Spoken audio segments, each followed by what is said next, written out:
at the 90. Stand clear to port catwalk and fire line. Stand by to recover aircraft. This is a drill. Through the ages, they bravely gave it life. Always break its word. And my life will still follow this song. For freedom, the battle rages on. Welcome, everybody. This is Caesar with the Battle Rhythm podcast. I am here with a very, very special guest. His name is Doc Ballard. And as I'm going to introduce him properly because you guys don't understand just how excited I am to have such a distinguished guest in my show. I met Doc about 3 weeks ago during the Medal of Honor motorcade. I was one of the, I rode my Harley from DFW all the way up to Gainesville, where we had the Medal of Honor museum actually for one of the host cities, which is Gainesville. And let me tell you, Doc is, first of all, let me set the scene. It was a long day. I'm sure Doc had been traveling pretty much all morning. And here we are. At, I don't know, it was like 5 or 6 in the afternoon, and Doc comes out, gives a little, thank you speech to all of the different motor groups that were there, and Doc is just chilling there with one of those, nice cold drinks from the Rockies. You don't know the ones I'm talking about. That was what it was. But first, you guys know exactly what I'm going to do, because Doc deserves our utmost respect. And so I'm going to introduce him as my very special interview of the week.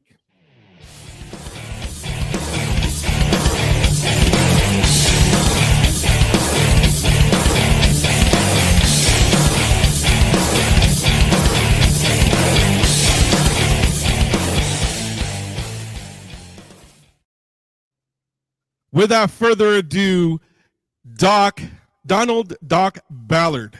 How are you, sir? I am terrific. Thanks for asking me to be on with you tonight. Well, I am just like I said. I took a chance, and I went up to you and I said, "Would you like to be?" You're like, "Heck yeah!" I was like, I'm sure you have done millions of interviews, and probably none like mine, because I'm in my home studio. You're at home in Kansas, and here I am. I'm just a regular dude having a conversation with a living legend. Well, so, I appreciate the opportunity to speak to veterans across the country. That's what my primary mission is now, is to help veterans. So I spent 35 years becoming one myself. And now it's all about giving back and paying it forward and taking care of your own. It's just, I've always said the military is a family-owned business. That's right. And then you're always fighting with brothers and sisters. That's for one. Well, not that way. I didn't mean it that way, but that works. Yeah, exactly. So let me get a little bit of background on to everyone, all of our listeners here, because I want to make sure that you guys understand where it is. Doc is a Vietnam War era veteran. He was a Hospital Corpsman Second Class, and he actually retired as a colonel with the was it Arkansas, right? No, Kansas. They have it wrong here. It say ARNG. I don't know why. So Kansas Army, National Guard. That's Army National Guard. Well, I got that, but I would think they would say Kansas, because I know California says CANG. Anyway, but it's Kansas. So retired as a colonel for Kansas. His unit was the Company M, 3rd Battalion, 4th Marines, 3rd Marine Division. Obviously, he was in the U.S. Navy. He was a Navy corpsman. The Medal of Honor action date was May 16th, 1968. The action place was in Quang Tri Province, Republic of Vietnam. And I'm going to read you guys a citation because this is important. So, for conspicuous gallantry and intrepidly at the risk of his life above and beyond the call of duty, while serving as a HC2 with Company M in connection with operations against enemy aggressor forces, During the afternoon hours, Company M was moving to join the remainder of the 3rd Battalion in Quang Tri Province after treating and evacuating 2 heat casualties. HC2 Ballard was returning to his platoon from the evacuation landing zone when the company was ambushed by a North Vietnamese army unit employing automatic weapons and mortars and sustained numerous casualties. Observing a wounded Marine, HC2 Ballard unhesitatingly moved across the fire-swept terrain to the injured man and swiftly rendered medical assistance to his comrade. HC2 Ballard then directed 4 Marines to carry the casualty to a position of relative safety. As the 4 men prepared to move the wounded Marine, an enemy soldier suddenly left his concealed position and, after hurling a hand grenade which landed near the casualty, commenced fired upon the small group of men. Instantly shouting a warning to the Marines, HC2 Ballard fearlessly threw himself upon the lethal explosive device to protect his comrades from the deadly blast. When the grenade failed to detonate, he calmly rose from the dangerous position and resolutely, I apologize, continued his determined efforts in treating other Marine casualties. HC2 Ballard's heroic actions and selfless concern for the welfare of his companions served to inspire all who observed him and prevented possible injury or death to his fellow Marines. His courage, daring, initiative, and unwavering devotion to duty in the face of extreme personal danger sustained and enhanced the finest traditions of the U.S. Naval Service. Credited to the Kansas City Clay County, Missouri, awarded was presented May 14th, 1970. At the White House, presented by President Richard Nixon. And Doc was born on December 5th, 1945 in Kansas City, Clay County, Missouri. Doc, it's an honor for me to have you, like I said, and I thank you so much for your service. And I'm just blown away at the fact that such an extraordinary man, in the brink of an eye, you just didn't think of yourself, but you thought of everybody else that's around you. When you were there, and please stop me if I get too deep into it. When you were in Vietnam, how were you feeling as far as what was the main concern of everyone there? Obviously, the war had been going on for a few years. How were you feeling at that point in time? How many months were you there when this happened? There was a lot of questions there. Let me start the conversation with a prelude, because I was going to college at the time prior to enlisting, and I wanted to be a dentist. So I was going to the dental college, working at night at the dental college and going to college so I could become a dentist. Mm-hmm. And my wife got pregnant, and so she advised me of that situation and told me I better get a real job. So as luck would have it, I went to my personal dentist the following week or 2 weeks later, and I was looking at his brag wall. He was a Army lieutenant colonel in the reserves, and he had a nice brag wall talking about all his services. And so I got interested in the military when he came out and said, well, why are you going to college on your own dime? Why don't you have the government pay for it? Well, that sounded reasonable. So I'm going to say a week later, I started going to the recruiters, trying to figure out which one would pay for my college. And I went to the Marine Corps first, and they said, we don't have no stinking dentist. You got to go across the hall. And so I walked across the hall, and it was the Navy. And the Navy said, oh, you're at the right place. We need dentists. Oh, sure. Okay. So I joined the Navy thinking I was going to be a dentist. Right. All right. Well, I get to boot camp. I'm not an officer. I'm not a dentist. I'm a private, I'm not even Seaman, a petty officer. right? I'm just a seaman, Right. E1. And so what a shock. I'm older now. I had a wife and 2 kids. So it almost took me a waiver to get in, but they were, starting recruiting for Vietnam, so they'd take anybody. Right. So that's how I got in the military, for tuition assistance only. Wow. I've been in the Navy going on 2 years.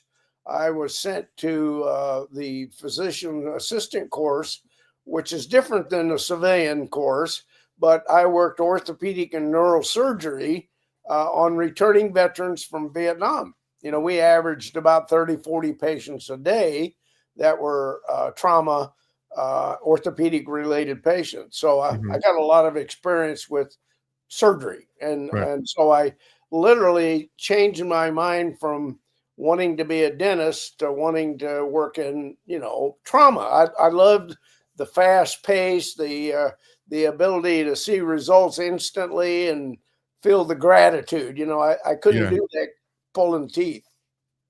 So I just took it as an omen that, this is probably what I should have been doing.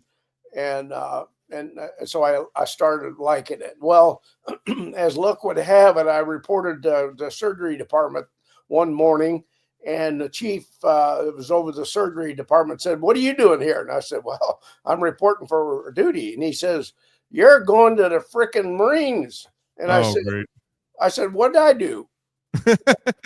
I must have screwed over somebody. What did he send me to the Marine Corps for? And he says, "It's your turn in the barrel. They needed corpsmen." And so I ended up going back, packing my bag, and I left 2 days later to go to the Marine Corps. Now I had my wife and at that time one kid, so I had to get them settled at home, and then I reported to Camp Lejeune, North Carolina, North Carolina. Oh yeah, North Carolina. Yeah, and so that's I had to go through Marine boot camp. Now you think about this. I went through the Navy in 1965, and here it is, almost 67, or right at latter part of 66, early 67. I had to go to the Marine boot camp because they did not accept the Navy boot camp. What the hell? And so we did 8 of their 12 weeks. Trying to learn how to keep up with them and talk like them and eat Crayolas, all that stuff. Right. Which was your favorite one, the red one or the purple one? No, I like purple. Okay, yeah. See, it's a mixture between red and purple. I don't know what it is. Anyway, so I thought I had been screwed. So in any case, I fell in love with the Marines, because they're misguided children. Uncle Sam misguided children. Definitely. So they looked up to the corpsman. I mean, now I was 22 years old. I was the only guy in the outfit that could buy beer and pizza, and still, yeah. So I was the old man, I mean, what the hell? At 22 years old, you're an old man. So, the Marines fell in love with me, and I fell in love with them. It was right. Shortly after I served with the Marine, I was with 1-6. And I spent 6 months, 8 months with them in preparation, which I appreciate. The counter guerrilla warfare school and escape and evasion and how to survive the jungle, basically. So I took that all serious. I took it all serious, all that training. Right. So I credit my survival skills from Vietnam with me paying attention when I should have. You know what I mean? I appreciate the Marines that came home and was training us. So teaching us what to do and what not to do. Yeah. So I ended up going to the Marine Corps, went to Vietnam, took my wife back home. Like I said, got her situated. And then after I left, 9 months later, she had another baby. So I don't know how that happened. Right. God only knows, right? Exactly how it's. Yeah, it was a damn mailman or something. I don't know what it was. Right. In case, I was not there with her for either kid. So you can see why she hated the military, and so she wanted me out of the military, and eventually I got out because she wanted me out. Wow. So at this point, you have two children. Yeah. Or one, and then one on the way. No, I had while I was in Vietnam, I had two kids that had already been born. Man, So that I wanted to get home as much as the next guy, you know. right. And you asked me a question how I felt. Well, initially I felt tuition assistance. I want to get some help with college. Okay, I'm a patriot because all my family had served in the Second World War. All the males of my entire family wore a uniform of some kind. Uh-huh. So you know, I felt it necessary that I go, you know, so I was preparing to go. Maybe after I became a dentist, I'm not, you know, that's not clear to me. The situation never came up to make a decision until it did, and then Right. I made it. But my motivation was I was patriotic. I wanted to help our country. I love our country, and I wanted to earn some tuition money. You know, that was Right. why I Right. joined. So the best of two worlds.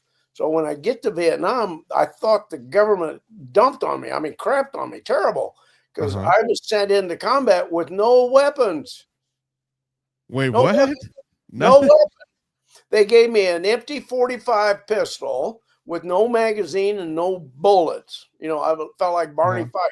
No, you know, I didn't even have one in my pocket. Wow.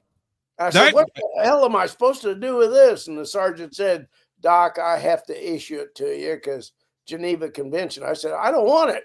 And they said, "Well, you got to sign for it." So the only reason I carried it is because I knew I was going to have to pay for it if I lost it. You know, right. had Oh to, yeah. had to It's turn been it back. assigned to you. Yeah, it's my baby now. That's So right. that's why I carried it. And he said, and it was true. He said, if you want a weapon, Doc, 10 minutes after the first firefight, you'll have your choice of weapons. And Wow.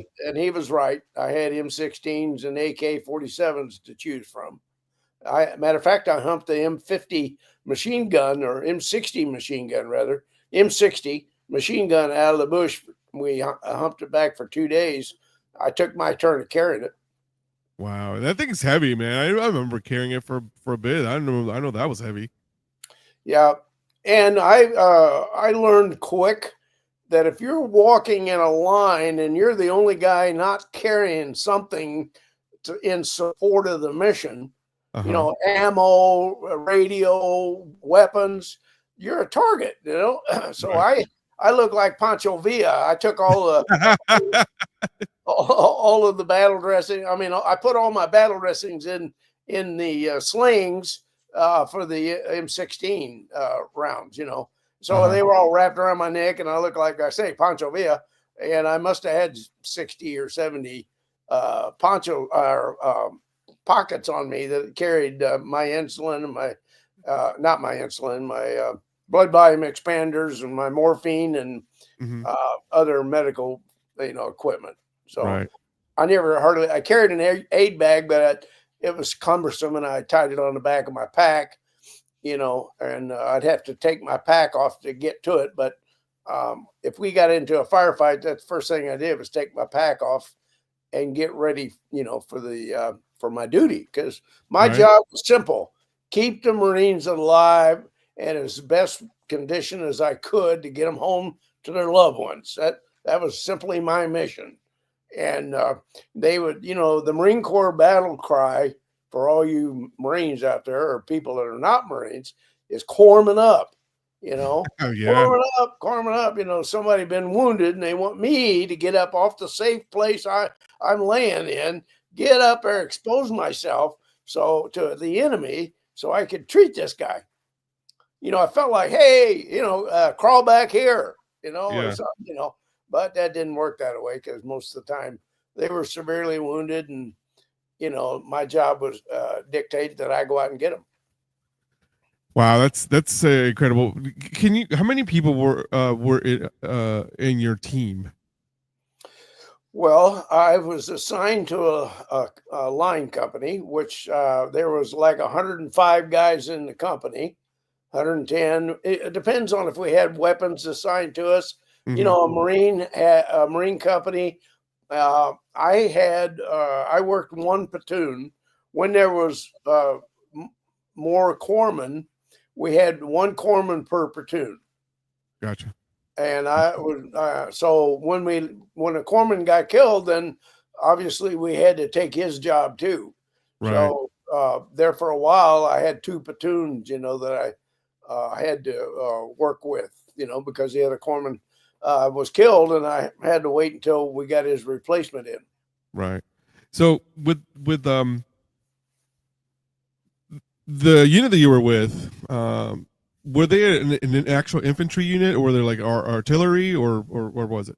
No, they were infantry, 3rd Battalion, 4th Marines, the Thundering Third. We had some ballsy lieutenants that wanted us to lead everywhere. We had a company or a battalion operation. God damn it, our unit was out front. Oh my gosh. I bet you. Oh my gosh. So I want to ask you something. How do you have? What is one of your fondest memories that you have with being with the Marines there? Okay. Now, the fondest memory is when I come home or I'm on liberty outside the combat zone, and the Marines love their corpsmen. I've never bought a beer when I'm around them. I've started many a fights, and they always came to my rescue. Doc is something, that name has earned respect. Yes. They call us Doc because they can't spell corpsman. That's right. That's right. That is so true.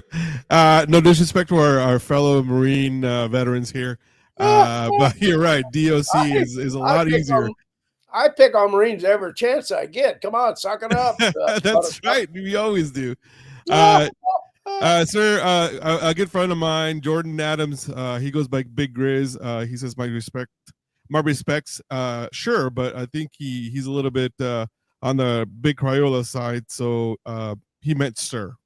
And he is one of other DJs here on this on Voice of the People radio. That he also has a show, so he's chomping at the bit to throw some questions there for you. So I'm sure he's going to be tagging on with us here soon. So, but you're right. And he's Army, so let's forgive him too. So he was infantry too. Well, I used to say that until I joined the Army. I came back home, and I wanted to stay with the Marines. Now that shows you how stupid I was. But when I was in the Marines, I was somebody important. I was Doc. Yeah. I never had to stand watch. I never did anything that I didn't want to do because they kissed my ass, Yeah. They did. I mean, Doc got what he wanted, especially if you had combat ribbons, Oh, yeah. Nobody screwed with me. But the minute I put that blue uniform back on in the Navy side, I'm just a name on the duty roster. I mean, matter of fact, I pissed everybody off that did not have the ribbons I had, I have to tell you that story once, but I got my ass chewed out and was taken up to the old man, the captain of the hospital, because I was disrespectful to an E6. I was E5 at the time. And this petty officer, you know what petty officer. Oh yeah, I was Navy too, so I actually did my active duty time in the Navy. I got out as a 3rd class petty officer, ABH 3, AW. Okay. I don't know if you know what the AW is. So I haven't kept up with it. It sounded like a whiskey bottle or something. I don't know. Yeah, aviation warfare. So I was actually aviation boatswain's mate. I was, I started out as a blue shirt, chalking and chaining, and I ended up going up to being like a, everybody's seen Top Gun. I was I got up to under instruction yellow shirt, so I almost got the yellow shirt, and then they sent me to do TAD to a different unit, or to the basically the MAs, the MPs. So that's what I did. So yeah, well, that's interesting, but who cares? Right. Thank you. And with that, thank you for our show. This is our show for tonight. Thank you guys for coming. Doc, it was great. It was great. Thanks so much. Well, because we have a similar story, because you were Navy and you were Army National Guard, just like I did. So it's very interesting that the parallels. It's awesome. If you can't take the heat, get out of the kitchen. That's right. That's why I'm leaving. That's why you can do the show by yourself. It's fine. I probably could. Yeah. Let's go. Hey, it doesn't take much. I mean, Let's it doesn't start take our own much. All podcast. you got to get a mic and you're just like, hey, my name is Doc, and here we go. Hey, it's just what the doc ordered. There you go. Exactly. So I'm really bashful and shy, so I probably wouldn't do it very well. But oh yeah, very bashful, sir. Very noticed bashful. that too. I forgot about that. Yeah. I No, had but Doc, plenty of time to think about it. so you said you were talking about you were being disrespectful to the E6. So what happened to in that story? Oh, he took me to the old man. I forgot. He took me to the captain, Uh-huh. which is a full bird colonel, Right.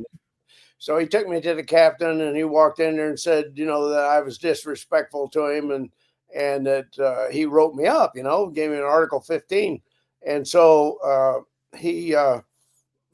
so that he got to speak first, obviously, and then he says, so Ballard, what's your side of the story? And I said, I don't have to say much. He's got 2 ribbons, and I had 4 rows, and he's telling me what to do. He doesn't know. He's not a pimple on the damn corpsman's ass, and he's still standing there. See, I said he doesn't know shit about Shinola, and I think I can't even tell him that one's in a can or not. Wow. Anyway, he screwed over me and was jealous. It's obvious jealousy. I'd been picked up for first class, and he was an old guy, so it took him a long time to get there. And here, and this was before I had the medal. This I'm just a regular Joe shit the ragman. Just a regular corpsman and serving in the hospital. But he was a bosun's mate. Okay, you know what a bosun's mate is. Yep. So he thought he owned the damn hospital, and I said he has no business telling me what to do. And I said, he can't suture, he can't do any of my work. So why would he be over me? You know what I'm saying? Right. And he was screwing me around all the time. So he was a doctor, by the way, too. The captain and doctor said, okay, first shirt, back in, it was petty officer first class, told him, well, you go on back to your room. I need to talk to this second class by himself. And so he did. And he says, have a seat. So after the first petty officer left, I sat down and he says, well, how's it really going? And I said, well, listen, I know I just shit my own mess kit, but I don't like the guy, and he's going to get transferred, or I am, or there's going to be bloody knuckles, Exactly. I'm going to have a knuckle sandwich, because I said, you're going to see me again on a different charge. I said, he screwed with me. I've got a wife, 2 kids living off base. I'd like to get off this extra duty crap that he's got me on. And I said, check into that. See how many times I pull duty, very, very, in comparisons to other second class, And so he says, I'll check into that. And I said, besides, our personalities don't align. I said, he can't clean my stool without my permission. You just reminded me of, do you remember watching that movie with Clint Eastwood, Heartbreak Ridge? Oh yeah. Where the colonel comes up to us and is like, you seen any, have you ran into any more clusterfucks? Yeah, exactly. That's exactly what you just reminded me of, the whole thing. That's awesome. That's you when you just told them. I'm bashful and shy. What do you expect? Right, exactly. I mean, how did you, was it something that you always been like this, even before the military? No, I was bashful and shy. I didn't like people necessarily when I was growing up. I mean, I worked on a farm. I grew up on a farm, and I wasn't around many kids, So, but in our day, I got to know the coach very well, the football coach, when I broke my left leg, broke both bones in my lower left leg, tibia and fibula. And I went hunting instead of going to school. And I got a deer, and I brought the deer back in the back of my pickup truck with my 30-30 hanging in the windshield of the back glass, Yeah, well, you still could have that rack in the back with that. Yeah, I remember.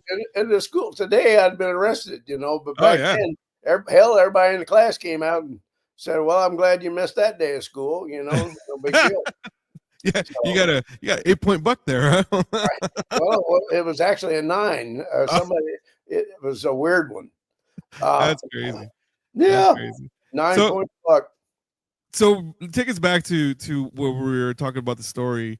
Um, how did you feel when you were there the Oh, entire time? I mean, was there a lot of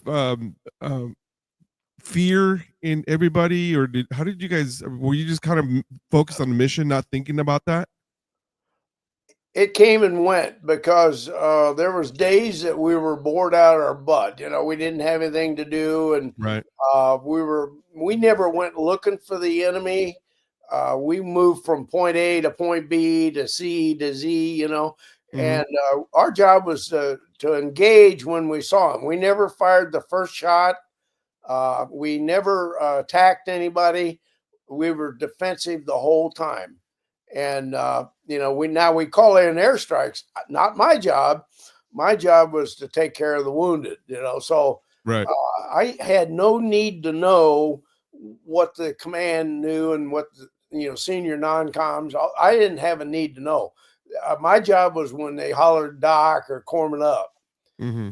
I couldn't have told you where we were on the ground. I wasn't a good map reader. Never had the opportunity. I never saw a map, and Yeah. Lieutenant was carrying one. So I had a simple job, but that was the worst job because of exposure. Right. Anybody, yeah, everybody lay down and fought back. I'm the one running around, going from person to person, Marine to Marine, and I got shot 8 times, Wow. and I killed 6 men. 6. Wow. 3 of them was with my knife. So hand-to-hand combat? That's what Oh you'd call my. it. Yes. Oh my gosh. Yeah, it That's was. incredible. I had no idea. I didn't read that anywhere when I was doing my research. Well, who's going to talk about it? Well, nobody. Yeah. I mean, And you're right. I used that to explain to the schools and to the people that was judgmental on the veterans. How do you expect me, after going through all that, Hmm. being wounded 8 times, looking to die more than once, killing 6 men? How do you expect me to come home and be normal? Right. Right. What the hell's normal anyway? Right. So I went from 10% disability to I guess 60, because the psychiatrist at the VA kept asking me if I had weapons at home, and I said, that's none of your business. And he says, so do you feel like you want to hurt somebody? I said, occasionally. And he says, do you feel like hurting yourself? I said, not at all. I said, what I've been through, I'll kill anybody before I kill myself. Right. And he says, and he asked me 4 or 5 different ways. And finally he says, I said, why are you asking all these dumbass questions? And here I am. I'm a civilian now, and Uh-huh. he's an officer or civilian. He's a civilian doctor. I'm sorry. And I said, so where are you going with all this? And he said, well, we're just wanting to protect people. And so if you were suicidal, let me tell you, Doc, I kill you before I kill myself. Mm. Closed the book and walked out. Oh wow. Doc, let me ask you something. Because PTSD was not a very common thing. I mean, it existed, right? During when you guys would come back, but they didn't really diagnose it. They didn't really know. They had almost like no research on PTSD. Yeah, they knew about shell shock in World War I and World War II, Yeah. and our World War II brothers didn't never talk about it, because I'm pretty sure your father was a World War II era Yeah. person, right? So he Exactly. never talked about that. No. For your era of uh, when it happened, you guys hardly, not that you weren't dealing with it. It was just not a. It was, for a lack of a better term, taboo, wasn't it? Like, you guys didn't really talk about any of this. And when we got to the VA, they're like, well, "What the hell is wrong with you?" Like, you just explained. Is that an accurate presumption? Sometimes. Now, again, I'm being the corpsman. I witness people having their challenges, so I would talk to them. Uh huh. I'd say, hey, I would recognize a challenge when I saw it. So I tried to talk them and help them out, and Right. say, you made it home, and I tried to convince them that they were better off than dying, because we didn't have 22 a day back then either. Right. Right. That, Right. that developed later. And so all of this designations and challenges and all that came about. And then the copycats, people, I don't understand all of it myself. Why somebody would kill himself, after they'd been there. I just can't. I have nightmares, and I remember the guys that died in my arms. That I had to pick up their head and put it in the body bag. Right. Pick up their arms and their legs. And the body parts. Uh, that's my PTSD. I never worried once about getting killed. Now I got shot a few times, like I said, some shrapnel, but from incoming grenade or mortar or whatever. I don't know what it was, Right. but I was afraid. I was afraid a lot of the time. But what brought me around was the job. Somebody holler, Doc, hey, I've been wounded. I need help. I forgot about myself. I had to, grab my aid bag and my equipment and run to help him. So Uh-huh. it was, like I said, it was the worst job, but the most rewarding that I had seen in Vietnam. And I'm sure you still get a lot of love from the Marines, and they just every time, and just man, I can't even imagine or fathom the fact or the thought of that or how you feel.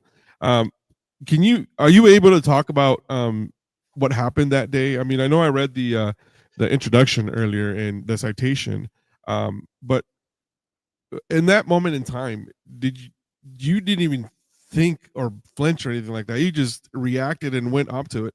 I, did you when you landed on top of it? Did you think I was like, oh my gosh, what's going to happen, or what did I do, or did anything cross your mind at that point? A lot of things. Let me back up and tell you, if Paul Harvey was here, he would tell you the rest of the story.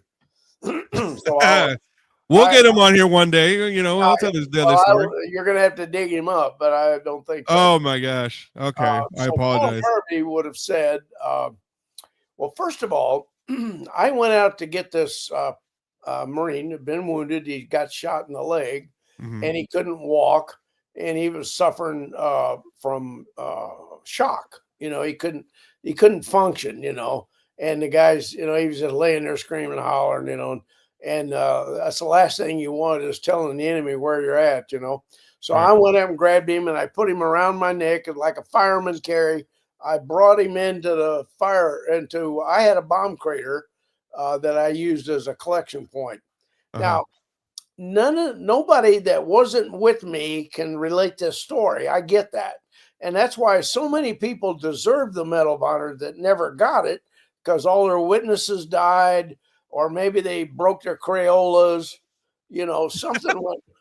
Something was wrong, and nobody got written up for something. So I love everybody. And when I wear this, it's for all combatants that ever served in the country, Uh-huh. and actually for all veterans that were willing to go. Their luck, their straw that they drew didn't take them there, but I especially wear it for all the corpsmen that, uh, especially the ones that died over there. Quite a few of us died in doing our job, because again, even if you gave me 13 weapons or 14 weapons, I couldn't have used them. you Right. know if I'm doing my job, I don't have time to protect myself. Correct. So it would have been just something else to carry. So I'm glad I never got it. And there for got 2 months, I carried an AK-47 off the guy I killed.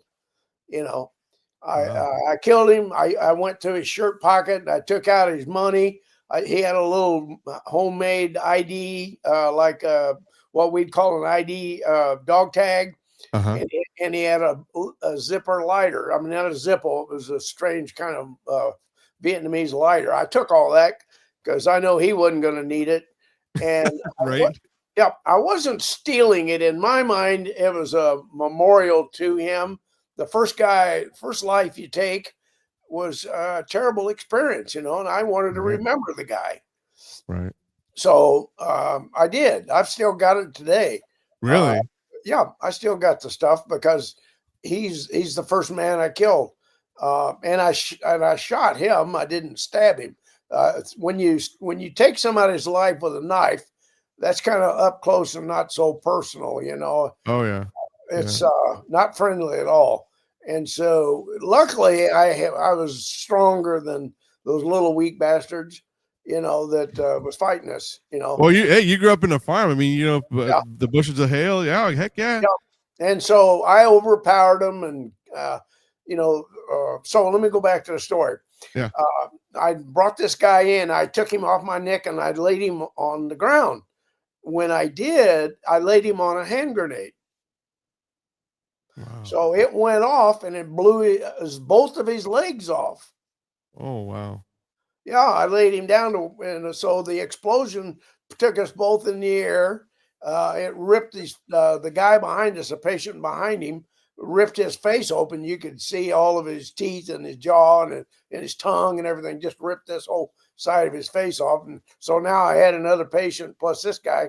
So I quickly put, I had to, because you're going to bleed out with Right. two legs missing. So I put tourniquets on the legs, and then I treated the guy with airway obstruction, trying to control his hemorrhage.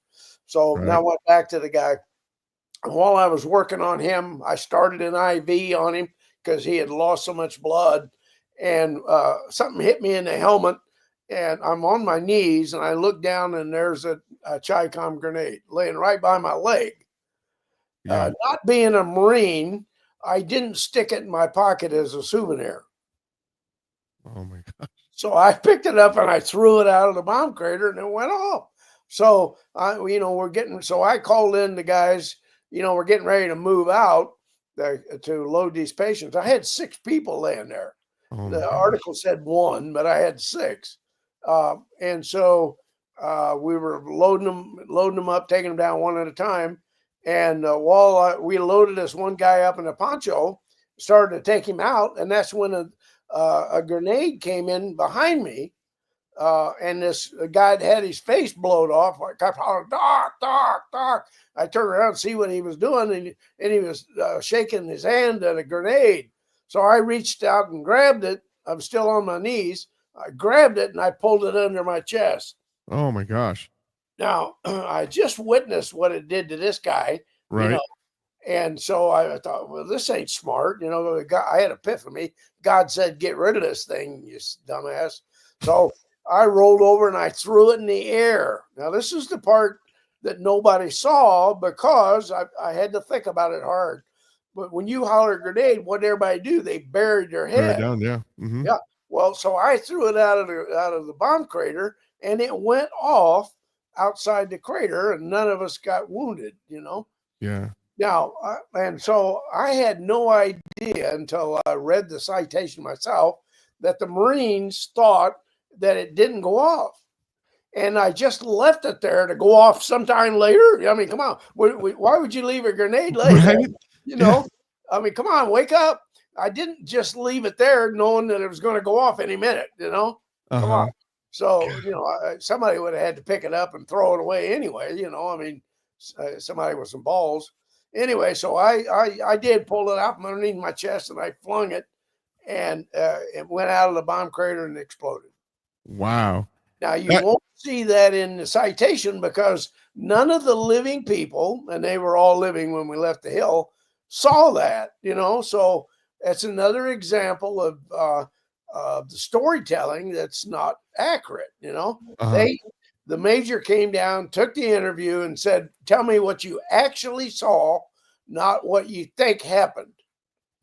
He was, and there's a cute story about that. I met at my first reunion. I met the colonel, the battalion commander, and he said, "Well, Doc, did you know how you got the medal?" And I said, "No, not really." And he says, "Well, all the guys wrote you up for it. I submitted it to the battalion, and the battalion Commander. well, no, the S1 said, we don't give corpsman awards. Did he die? No. Did he get wounded?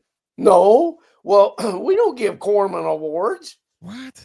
And so the colonel says, I'm going to come down there, and this is his words.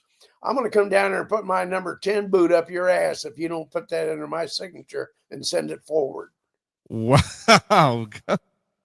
Times have changed. That's Well, great. if you look at, I challenge anybody that's listening, find another corpsman in the 3rd Marine Division, the whole damn 3rd Marine Division that got the Medal of Honor.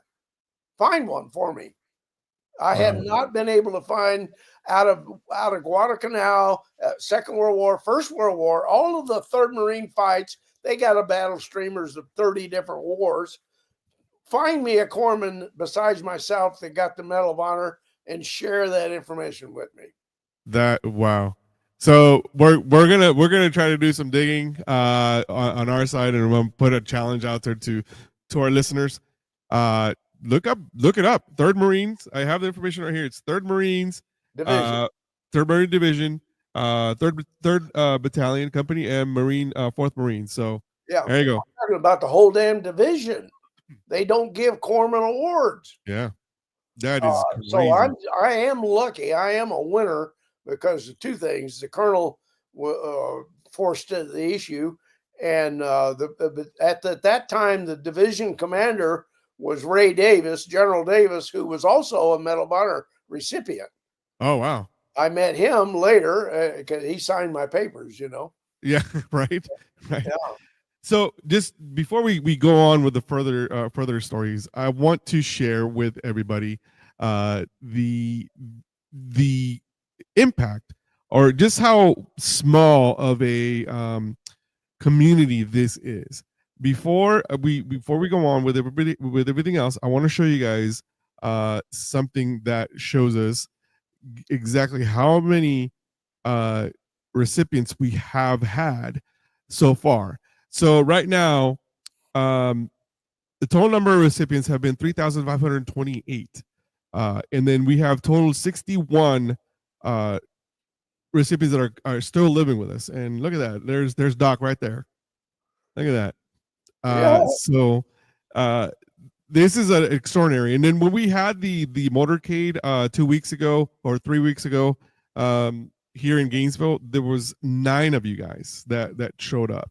Yeah. And Doc was the only one that came out that afternoon and said, thank you guys for coming out and everything. And I had to go, meet him. And it was awesome because, Doc, he was just how he is right now, just joking around, in the how we are. It was awesome. And I want to share some with you. I don't know if you remember this, but that's Doc right there. Look at that.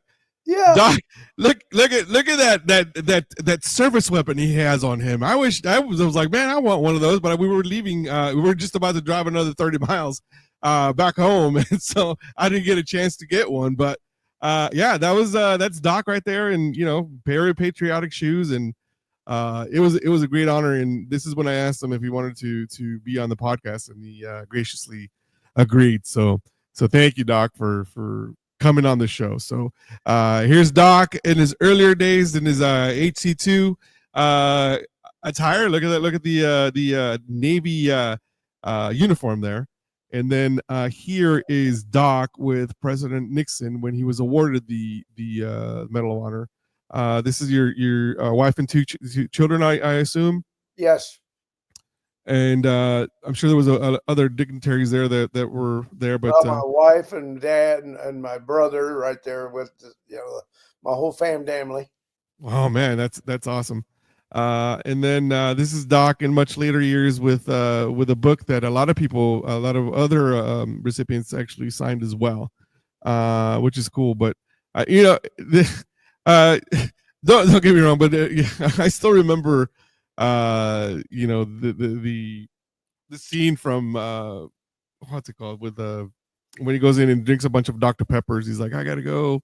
That just kind of reminded me of that. Because it was Nixon that actually gave him the medal as well. So that's just a funny coincidence. But Doc, that's incredible. the reason I like this picture is because Richard Nixon is. I've been to the Nixon Library. I grew up in California, so I've been to the Nixon Library, and I live pretty close to the Reagan Library as well because I lived in Ventura, in Simi Valley. So it's always awesome to go see those. So I always encourage people to go see. That's history, because you'll see Air Force One, you'll see a bunch of other stuff that you'll never be able to see. So that's something that we love it. So, Doc, let me ask you this: 2-3 weeks ago, how this is about a week's worth event. What was your favorite part of the entire process for that? Being around veterans, I've spent my entire life, as I stated earlier, of helping veterans. I'm an ambassador for the VA. I try to encourage people to get help through the VA. I encourage them to, if they're not 100%, to reach out to me, and I try to help them get 100% on their claim. Uh-huh. So the VA is very important to us. We're pushing for better quality of service and better treatment, and we're getting it. The more squeaky wheels we have, the more people listen. I Right. was with Trump when he signed the bill that said we could fire them if we choose to now, and so and I've spent my entire life helping veterans. I Uh-huh. belong to 33 non-veterans nonprofits. I Wow. help veterans help them with everyday life stuff, Uh-huh. training to be an insurance salesman, improve their credit score, help them get a interest-free credit card, interest-free, for $100,000 up to $100,000, interest-free credit card, HELOCs on their homes and on their rental property. It's a loan. It's not a reverse mortgage. It's actually a loan, but it's like a credit card. You only use what you want out of it and pay it off when you want. Right. It's a credit card and you're using your home as a collateral. Wow. I help people write trust, to protect their assets and lower their income taxes. You know, I sat with several insurance guys for Medicare. I know we hate the Medicare calls and everything else.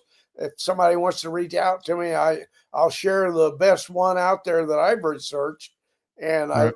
I've endorsed them because I pay literally nothing for my Social Security. They give me back the money, and they give me $50 a month to spend, in the pharmacy if I wanted, stuff. Uh, Right. I started a veterans. At the age of 60, I went back to school to become a funeral director, Oh my. and so I started a nonprofit that's called the Triumphant Spirit Foundation.org. Triumphant Spirit Foundation.org. Go there and help me raise money to bury veterans that don't qualify for funeral benefits. Most all of us qualify for cemetery benefits, but very few qualify for burial benefits. Mm-hmm. So, I'm sorry, backwards. Funeral benefits. Most all of us carry for burial, Right. uh, free burial at the cemeteries. But how do you get to the cemetery? How do you get from the deathbed to the cemetery? You have to go through a funeral director. That's why I became one, because that's on your own dime. Right. I buried guys coming back from Iraq. Iraq got killed in combat. They did not get any benefits. That's so true. And Yeah. there's the website.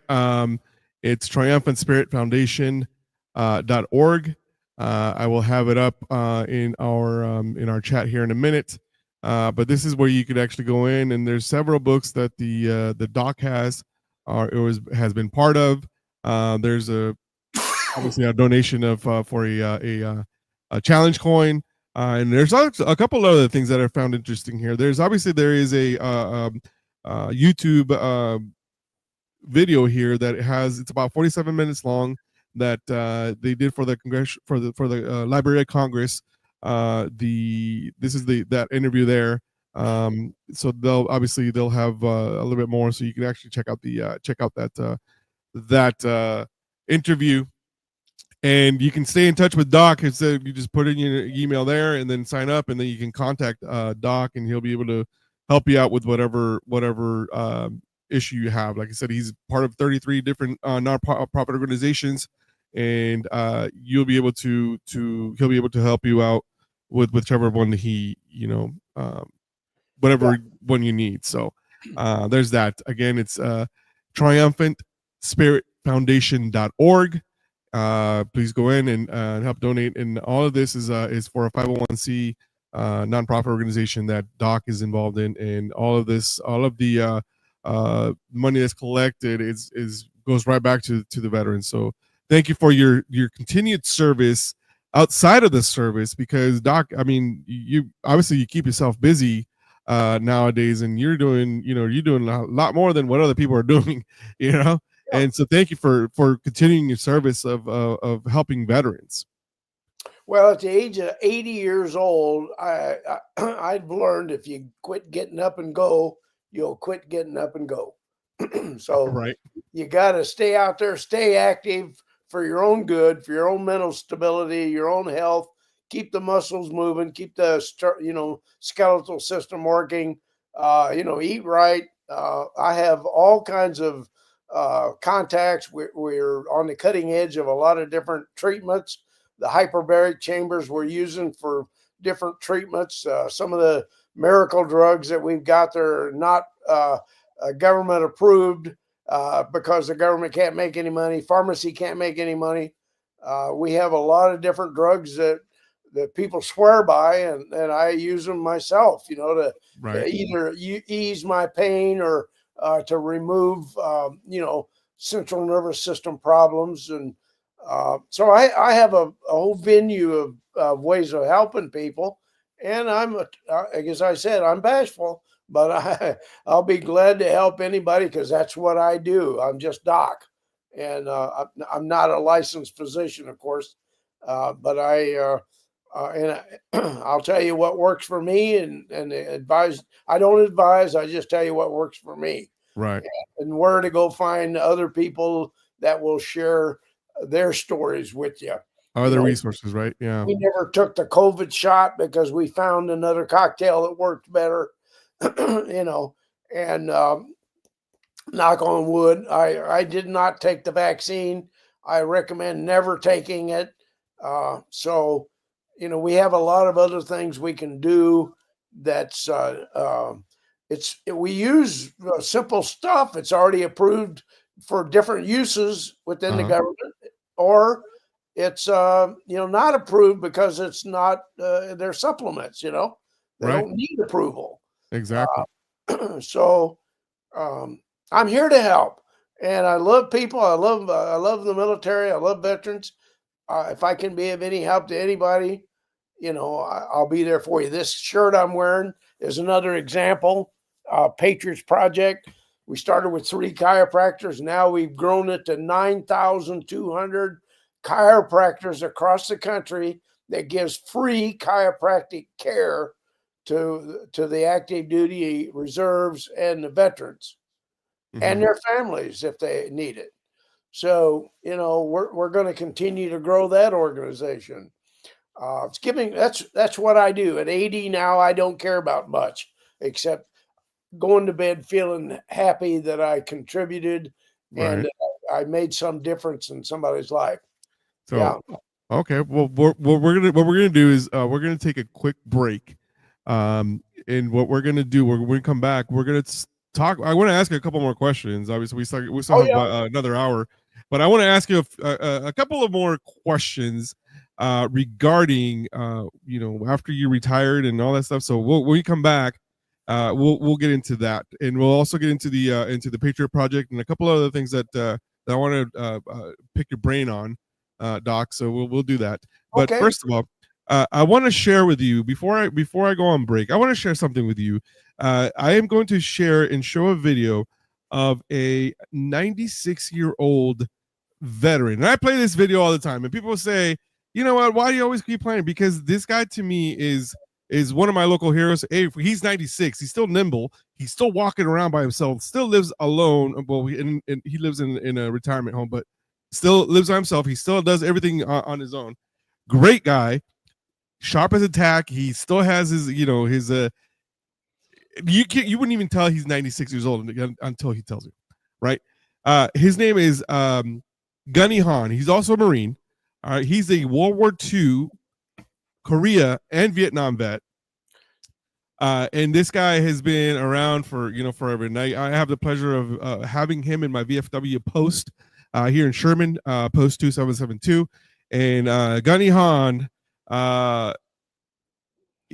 great guy. Love the guy, and I'll share a picture of him and my daughter, because my daughter loves going on him. He's known as a Tootsie Roll Man, and you'll see this story, and obviously as a corpsman, you'll definitely see it, and I think you would really enjoy this video and this interview that he did. So, All right. without further ado, here is we'll be back in a few minutes. You're listening to the Battle Rhythm Podcast. I'm here with Medal of Honor recipient Doc Ballard, and we're here on the Battle Rhythm Podcast on Voice of the People U.S.A. Radio, also on Busey Digital and on Patriot Radio. So you guys stick around. We'll be back in a short few minutes. Here I leave you with Tootsie Roll Man. We'll be right back.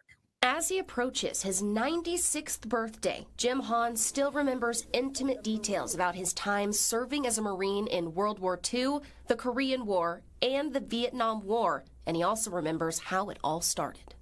Mother wasn't going to sign. I told her, I said, if you don't sign this, I'll lie about my age. And she signed. He was inspired to enlist when walking down the street at 16 years old. He tells K10 he saw some people messing with a Marine and his girlfriend. They was doing anything they could try to make him mad. He told his girlfriend there to go down and wait for him at the red light at the end of the street there. He turned around and whipped all four of those guys. A year later, he was off to San Diego for basic training. Han joined the occupation force in both China and Japan during World War II, which marks the only time in the history of Japan that it has been occupied by a foreign power. A bitter time these days, though. Gunnery Sergeant Han holds tight to the sweeter moments. It's going into Japan, there, into town. I seen all these little kids running around there, and they looked like they was hungry and everything else. So I started in getting candy from our PX and taking it in there and giving it to the little kids. It got to where whenever I'd come inside the city limits, man, here come all these kids. What he didn't realize at the time, candy would one day become his lifeline. In November of 1950, just a few months after the Korean War began, 8,000 fighters, mostly Marines, were trapped in the Chonjin Reservoir, surrounded by 120,000 Chinese soldiers.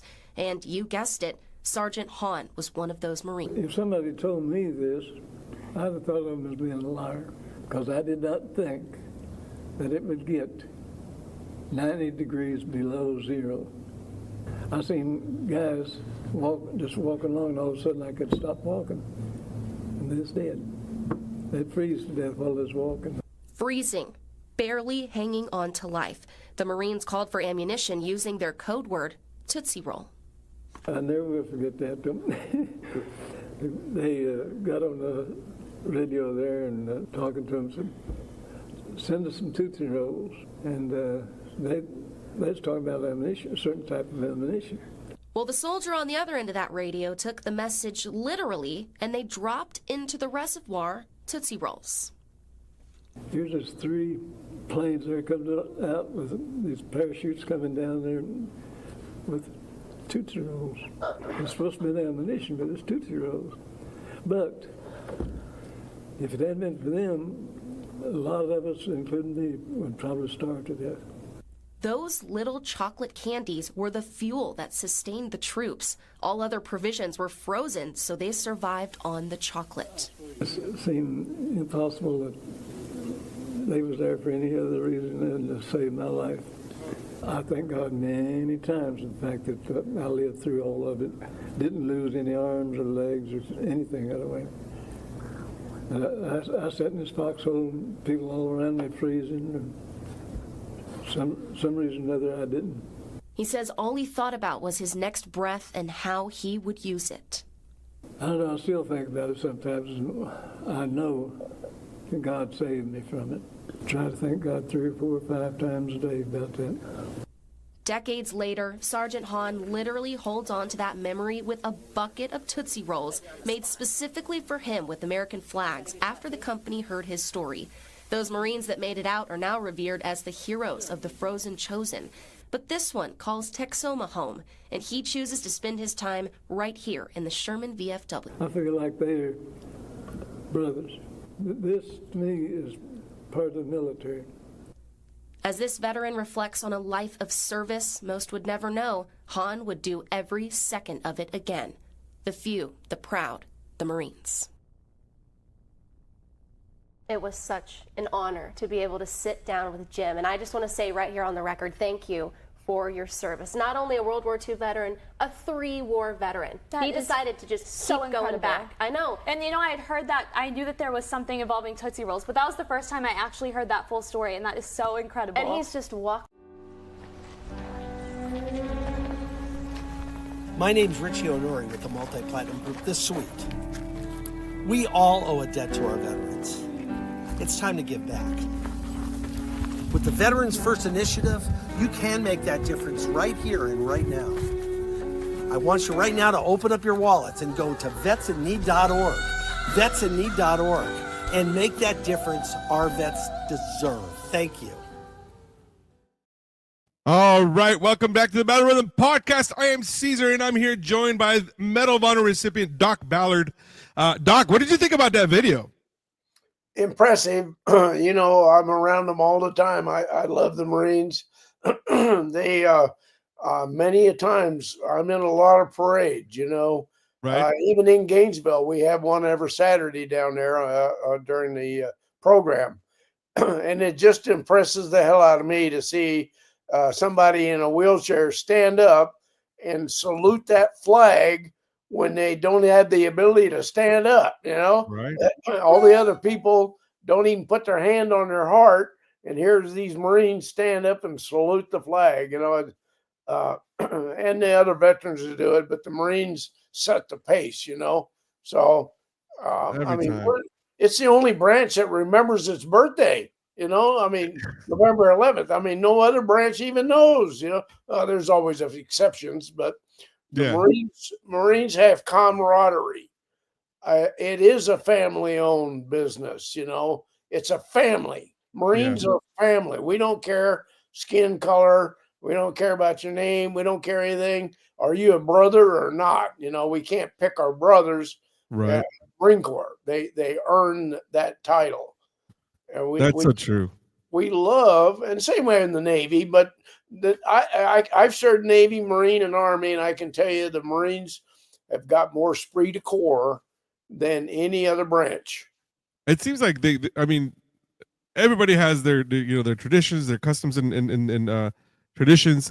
But you're right. I believe the Marine Corps, as much as we make fun of them, and as much as we we always talk so much smack about them, there's nothing but respect for them because obviously they're the first ones to go into battle, and the first ones to always be proud of what they who they are, what they are, in what they do. And you don't find that very often. Yeah, don't get me wrong. Everybody's proud of the service that they have, but the Marines will always say, "Oh, once Marine, you're always a Marine," and they live that to the core. They do. How many squids do you know, Navy guys, that said once a Navy guy, always a Navy guy? Right. Army, they start playing the YMCA or whatever. Yeah, exactly. So hey, go give it up. No, I love the Marines. If I had to go back into combat, I'd go in with the Marine Corps. Man, even in their song, the Air Force up and away and rolling caissons and Navy anchors away, but the Marines, their job is to kill people, right? And that's what their job is to kill the enemy. Thank God we got them. Yeah, thank goodness. I saw once by another digital creator. His name is he goes by the Fat Electrician.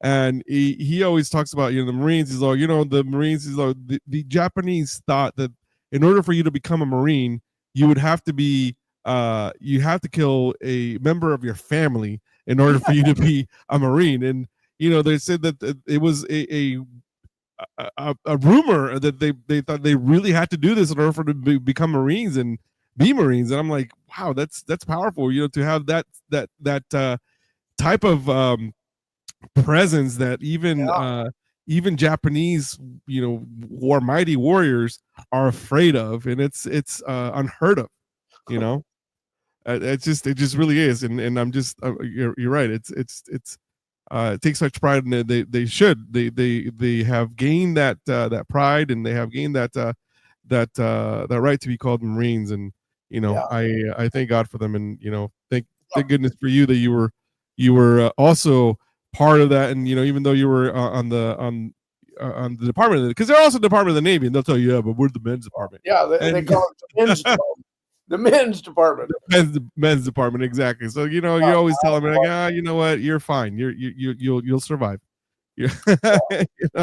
So it's good. All right, so Doc, let's talk a little bit about. I got a couple questions. So first of all, I want to ask you, when did you retire from completely working? What year was that? Do you remember?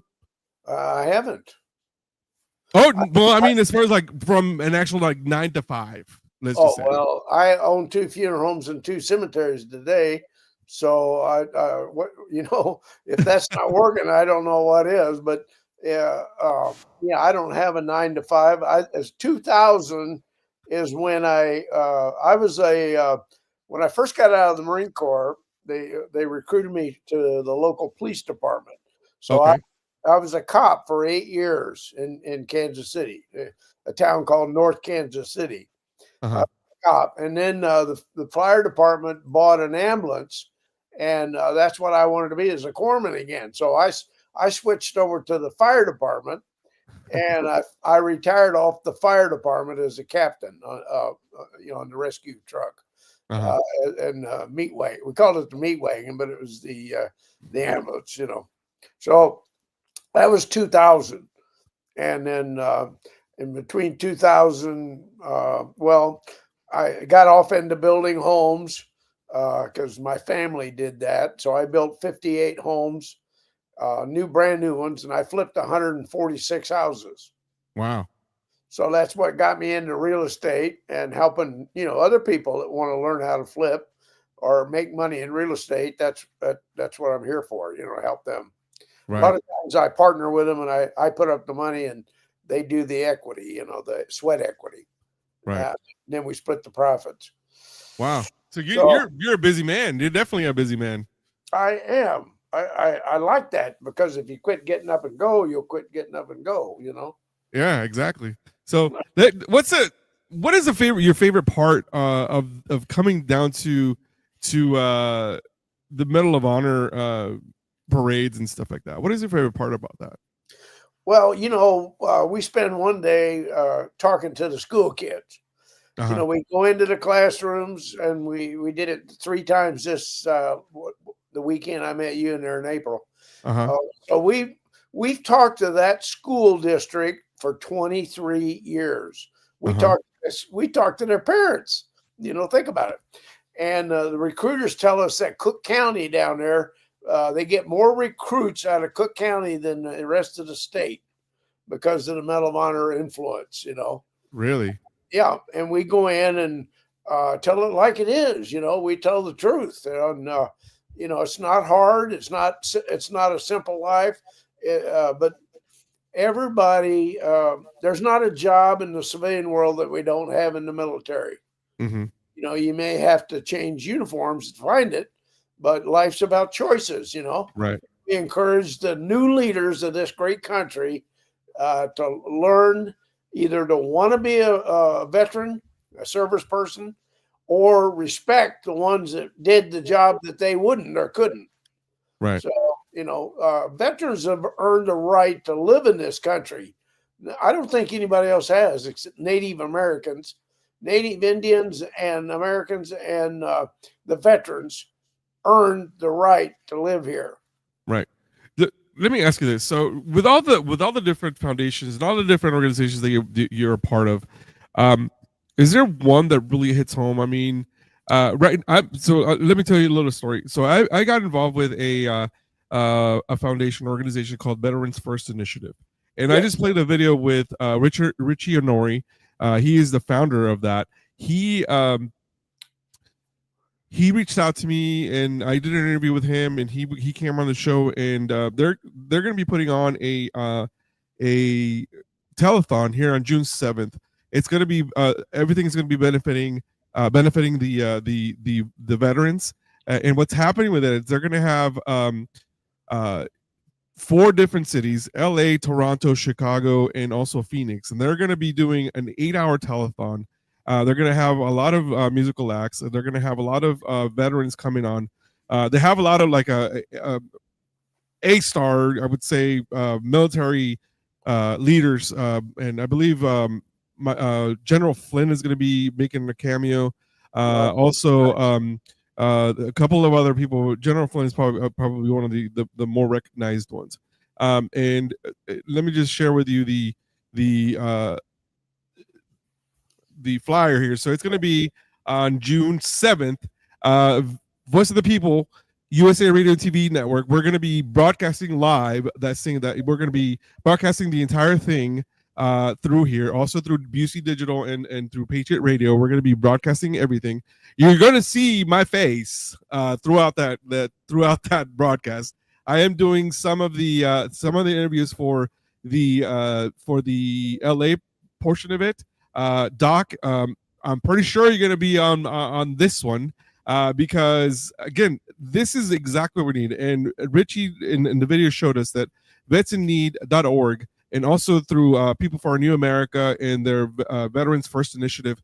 So this organization, what they do is that they take a lot of different organizations that are always willing and ready to help veterans. So what they do is they provide training for veterans that are in transition, that are homeless, that are trying to get better themselves. They'll provide mental health benefits. They'll provide things like that. But the biggest thing that they do is that they're able to actually give veterans a gift card. It may not seem like a lot for everybody, but for a lot of veterans, getting a gift card, especially if you're homeless, you go into a Kroger, or you go into an Albertsons, or you go into whatever grocery store you go in there, and they're able to buy some food with that, right? They also have other programs where they're able to pay for them for their vehicle, for their rent, for their mortgage, depending on how everybody has different needs, right? So this is a great way to actually donate to the just like we're donating with to Doc's organization. This to me is also a great way to do it, and these guys are doing it through music. They're doing it through everything. Also through one of the other channels that I am in works with, actually being able to get onto their platform as well, the Disability Channel, who are our brothers and sisters in the Canadian Armed Forces. That's where the Disability Channel comes in, because they're on the north side of the U.S., right, on the Canadian side. Great people, great organization, and I'm just so excited at the fact that they chose my show in the Battle Rhythm podcast to help out with this organization, because again, I'm just like you, Doc, that I try to give back to the community as much as I can, because I am thankful that I had the service that I had, and I have the ability through my voice and my mic and my platform to give back, highlighting organizations like this, or highlighting organizations like yours, being able to give people and give veterans and their families a much clearer way that, because a lot of the times our VA system, as much as I hate saying it, it's broken. It needs to be overhauled, and a lot of people will say the same thing. And we need veterans need other alternatives to be able to get the care that they need, and this is one of the ways that we're able to do that. So tune in on June 7th, 12 to 8, here on the Voice of the People Radio and TV Network, and also it's going to be on a bunch of different local things. So we're going to have all of those different platforms, but you'll hear first through Voice of the People Radio and TV Network, U.S.A. Digital, and also through Patriot Radio. So you'll stay tuned for that. So there's my plug for that, Doc. So what do you think about that type of organization that they bring musical guests and everything? I love it, and if you will have me on, I'll jump on for a short time. I'm glad you said that, Doc, because I was hoping that you would say that. Oh yeah, I'm all about helping veterans. Now, you asked me a question though of which one out of the 33 that I support the most, Yes. and I have two favorites. One is the forgotten veterans, because when people die, when a veteran dies, nobody cares about him. They didn't care about him when he was alive. Now they care even less. Well, that ain't my problem. I don't know how to help a dead body anyway. That's their excuse. So I have raised money to help for funeral costs, whether it's cremation or regular funerals, get them to the cemetery where the government will take care of them. The second one that I love is called Air Power Foundation. It's out of Dallas, Texas. It was started back, I think, by President Eisenhower, like in 1958 or so. But what they have no programs. Okay, what does that mean? They're a vetting organization. People donate to them when they don't know for sure who to donate to. Gotcha. There you are. Yeah. And so the great thing about this organization is that you don't have to, a company doesn't have to hire an employee to check out and vet these nonprofits. What this company, Air Power, raises the money, and then they grant money to other nonprofits. Really? They do not have a program, so there's no waste, fraud, and abuse. They have 95% of the money going 100% to other nonprofits.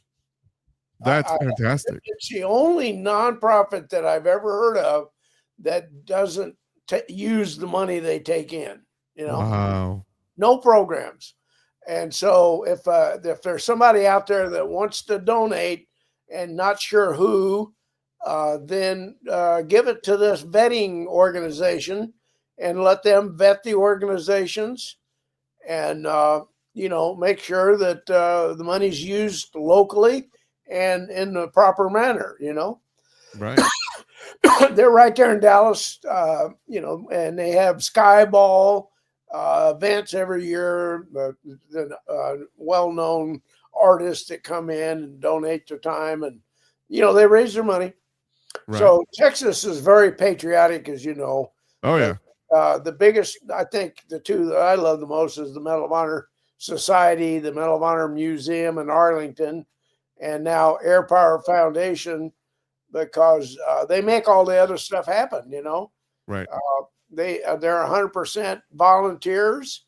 We have one paid person, as the admin person, and the rest of the 95% of the income goes 100% to nonprofits. So that's another organization we need to support, is Air Power. I had never heard of that, Doc. That I've never heard that another organization helping another nonprofit without them actually having any programs at all. That's unheard of. Well, it's totally against the grain, because people raise the money and then control the money. We don't. I sit on their board, and people will write us requesting a grant. We take it to our grant committee, our scholarship funds, and things like that. But 90+ % of our money is given out in grants. Wow. So, and 100% of it goes to veteran nonprofits to support their organizations. And we even grant money to the active duty members, on the military bases around there. We, there for a long time during COVID, we had different requests like diapers, for the families, so there's a lot of different things that we just don't know that happens on the behind the scenes. And this organization concentrates on taking care of filling the cracks when, nobody else will step up and help people, or can't, that's awesome. Or they're out of money, or for whatever reason. It's a grant organizations, 100%. I support them, and I would like to encourage other people to support them. Heck yes. I mean, that's exactly what we're going to do. And Doc, whatever I can do to promote those organizations, I will be more than glad to do it for you. because, like I said, it's important for everybody to understand just how much of an impact these organizations can have, and especially on the veteran community, but not only the veterans but also their families and everybody. So it's different, right? So if you have a 501c non-profit organization, reach out to the Air Power Foundation and see what they can do. And obviously, they're going to vet your organization, and if you have a great cause, shouldn't be no reason why they shouldn't be able to help you. So. No, we have two sides of the house. One is the nonprofits asking for grants, and then we have all the other donors, the corporations and the unit, other like a VFW, American Legion. They have their own little projects local. But if they had money to give, they should give it to a vetting organization that guarantees that. And when you donate money, you direct Air Power into what your specialty interests are. If you want education, or you want to help the needy, the handicapped, whatever you want to help. So that's what Air Power does. Correct. And they literally, through volunteers, replace the need for hired personnel in these corporations. That's amazing, and thank you for sharing that with us. And I feel that we're going to be able to promote their mission and their passion, and it's just awesome to see that how passionate you are about just helping everyone, Doc. It's inspiring, to be honest with you. It's awesome that you have so much energy. I would have never thought you were 80 at this point. I'm like, man, you spry 65-year-old, my friend. You're still good. I don't look a day over 79. Yeah, exactly. That's right. Oh man, how we were talking about what were your favorite part of going into the Medal of Honor week here in Gainesville. Do you feel that sometimes when the younger children that you get to go to these schools, do you think they realize the magnitude of the person or the medal that is around your neck? Do you think they realize how important that is? I would say there's not another city in the United States that can compare to Gainesville, Texas. We've been there 23 years. We taught the parents, they know and understand what the Medal of Honor is. But I go places where other veterans don't even know what the hell a Medal of Honor is, they've never, you don't know what you don't know. I don't hold it against them. I just feel sorry that they didn't get a full exposure of and of the importance of it. I'm not important, but the symbolic, what I represent and the symbolic attitude of the medal of itself, it's on. I put no country ahead of the United States. So this is the world's highest honor that the military can give its soldiers. Right. And it's so important. Yeah, you're right. But it's so sad. It's so sad that some of our own don't even know what a Medal of Honor is. You know what I mean? I mean, at least knowing that it's the highest one, to me, it's crazy. Now I'll give you a little anecdote about this. I was working as a contractor in Afghanistan, and the government lead, that was in charge of our section of that we worked in. His name was Jeff. Never thought anything about it. Hey Jeff, how you doing, Jeff? Everything was good. My lead was like, don't ever talk to him. He doesn't want to talk to me. He doesn't want me to bother. I'm like, he just said hi to me. I didn't talk to him. He said hi to me. I'm walking by. I'm not going to be rude and not say respond or anything like that. And he was always working out. We were running and everyone was working out. And next thing you know, he's like, hey Caesar, how's it going? I was like, hey, I'm doing good, Jeff. Like, what's going on? He's like, oh man, we're getting ready. This is during COVID, like right when COVID started. And he's like, man, I'm being sent home. I've been here for almost 3 years and almost no break. And he's like, I gotta go home. He's like, and they're kicking me out because of I think at that point it was like if you had medical issues, this diabetes and all this other stuff that they were able to waive, but because of COVID they were not. So he's in there.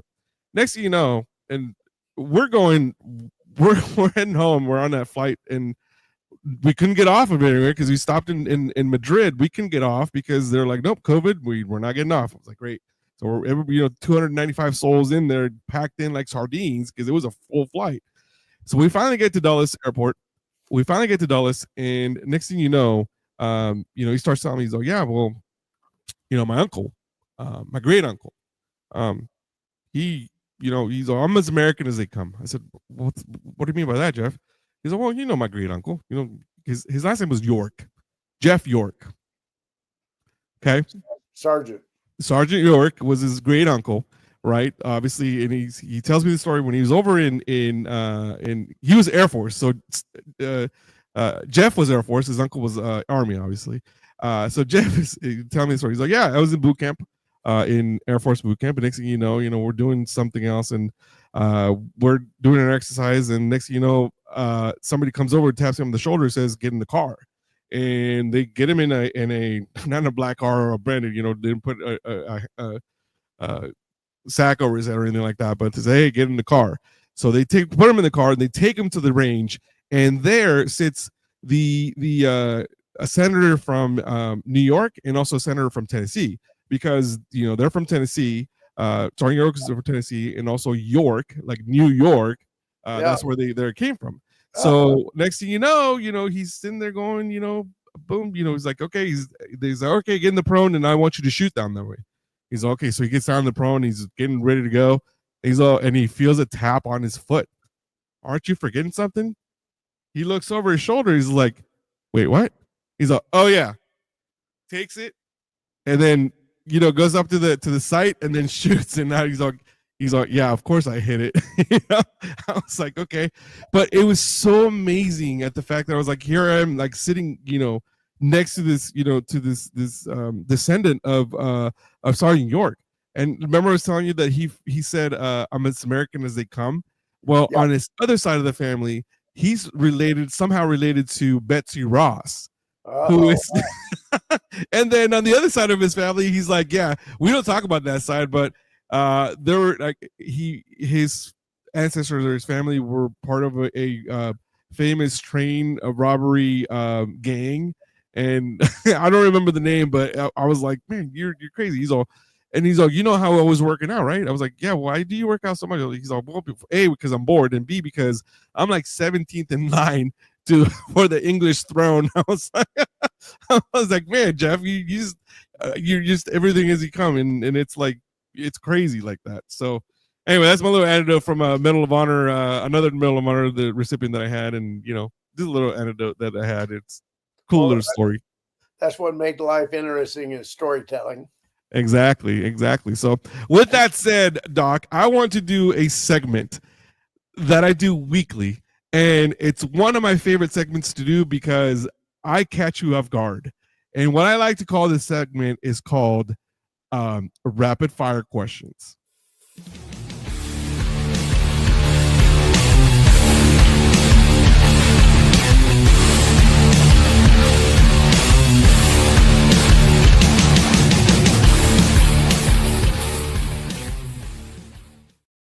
Rapid Fire Questions is brought to you by EGA Construction out of Dallas, Fort Worth, Texas, owned by it's a veteran-owned company, owned by a Marine, Somalia.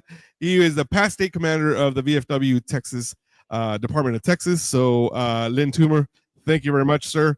We love you. The fact that you're supporting the podcast and you're supporting this channel. So, thank you very much.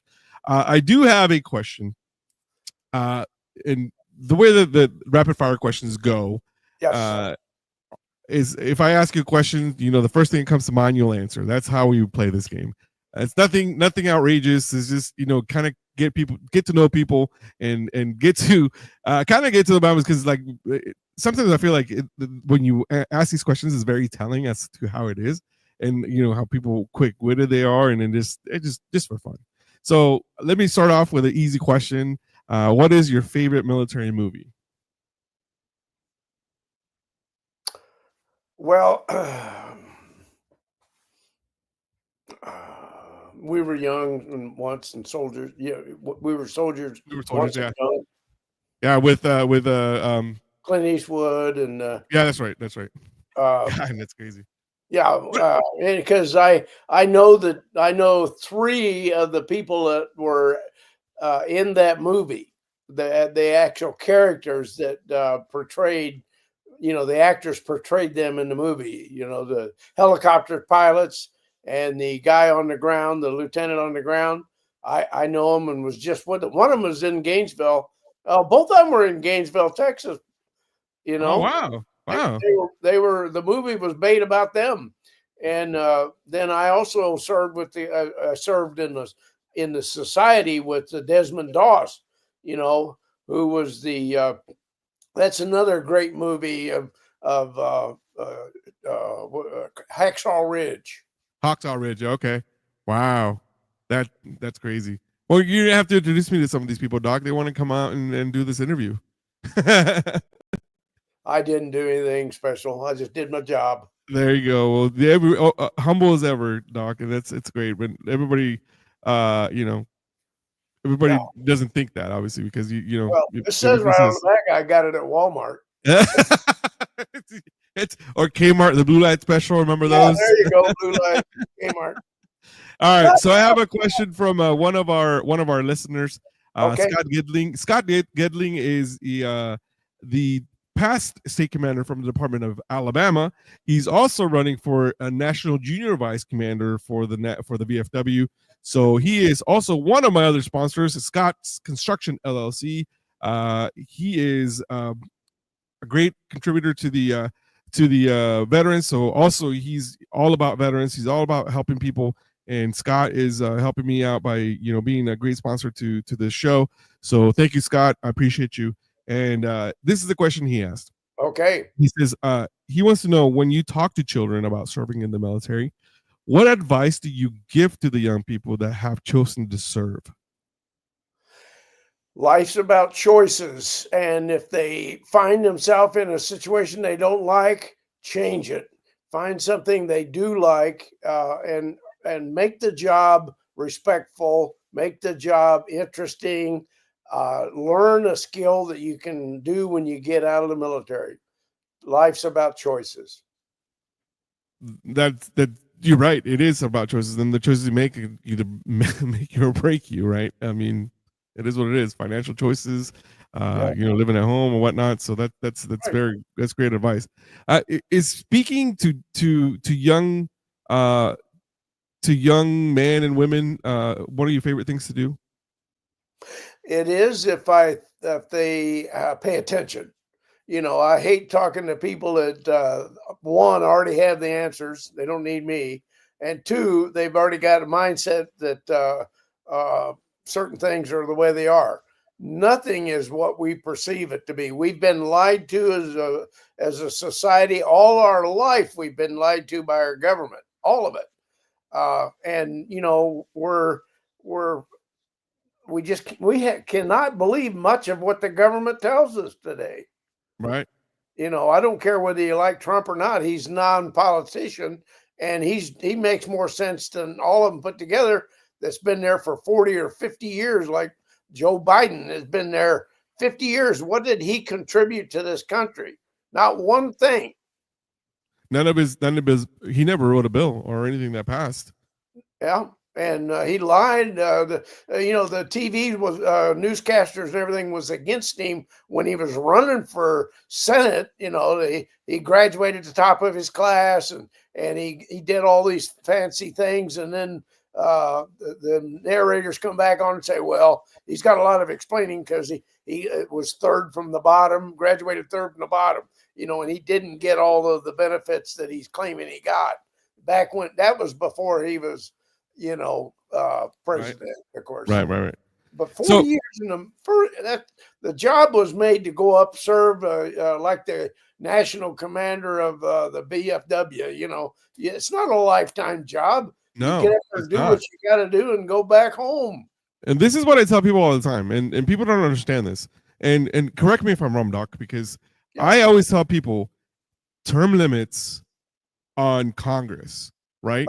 100% on all politicians. Exactly. All Because hey, Congress put term limits on the president. Why can't we put term limits on Congress? And it's our job to make sure that happens. They, every year they put themselves to a raise. Every year they'll do this and that.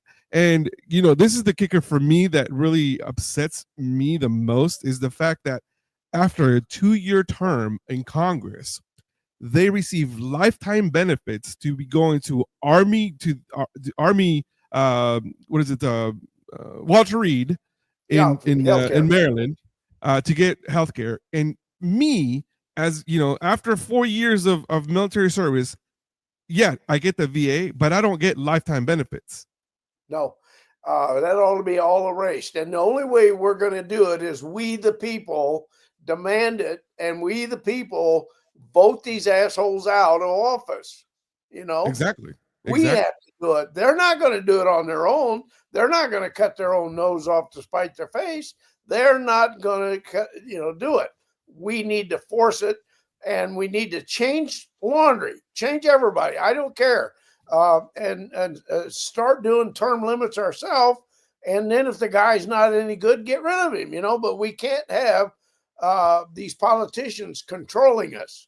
Right. And the second person I'm against is these full-time organizers or controllers of the 3 letters, IRS, FBI. These directors of these organizations have more control than they should have. They need to be rotated out and replaced. Right. And you're right. It's infuriating as an American citizen that we even have to go through this stuff. You know what I mean? It should never be. The way that our forefathers actually wrote the Constitution, it was supposed to be a citizen that, to serve. It was a servant. You're a public servant and a citizen, right? Most of these people were supposed to, they were humble people that had, business owners and stuff like that, but they would have never done a lifetime like this. And one thing that we're missing is checks and balances. And I think right now is we're going through or lack of a better term, a wave of change, if to say, because I feel that we're heading, now, like you said, President Trump is not a politician, and therefore a lot of people, we hate the fact that he's not, and he's able to do a lot of these things that he's doing, and he's not doing anything illegal. Oh well, he got indicted for 34 counts of this and that. I was like, it's the enemy tactics of diversion, and they were so afraid of him that they were trying to discredit him so he couldn't run. If he was a convicted felon, the Constitution says he can't run. Well, all that got, there was a motive behind all this stuff, These Democrats are lying to us, and the Republicans do the same damn thing, but the Democrats are, we don't fight fire with fire. Republicans need to fight dirty just like the Democrats do. I say, how do you take a $100,000 job, $100,000 a year, and then come out of office, or the 4th or 5th year in office, you have a $13 million assets? How did they get all these damn pay incentives or benefits? 13 million, like Obama right now. He was a nobody. Now he's got what, 20-30 million dollars. The Clintons, that's another story. They drugged all that stuff. But anyway, they may be listening now anyway. I doubt it. My show's not that big for them to be listening to. So we'll be fine. We'll be fine. I mean, at least your light is still on. I don't like politicians that abuse their privileges. Correct. I don't think anybody does, and unfortunately, that's the society we live in, and we the people need to really do the checks and balances, because that's what we're supposed to be doing, and we've forgotten that. One other thing that we've also forgotten to is to respectfully agree to disagree. You know what I mean? Now people are so entitled that they're like, oh, my way is the right way, and that's it. No, what happened to agreeing to disagreeing? I mean, that's just being civilized. Well, in college, let me expand on that. I probably took 20 some odd courses on how to speak, the speech, miscommunication, all that. But not one course was ever offered on how to listen. I'm sorry, what'd you say? Yeah, you're right. You're right. Yeah, attentive listening. I mean, you're supposed to be an attentive speaker and attentive listening. I Pay mean, attention. exactly. There's My so wife always tells me that I have a problem. I don't know what she said. She said I don't listen. So I was like, whatever. I don't know. I don't even know what you said. Yeah, She yeah, gets so mad at me about that, but it's one of those things. But you're right. We need to learn how to be respectful.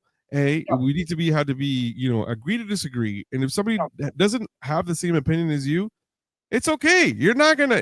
It's not gonna defer you from anything like that. We could, we still go on be friends. And a lot of people have forgotten. I've lost friends because they said, look, I was born in Mexico. I grew up here. I came here when I was 11, and somebody once told me that I'm supposed to vote Democrat because I am of a minority.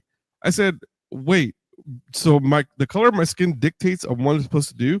Do you even know your history about the Democratic Party? They're like, what do you mean? I'm like, you do realize that the Democratic Party was the one that started the KKK, right? They're like, no, it didn't. Yes, it did. I'm like, do you realize that they were against actually freeing the slaves?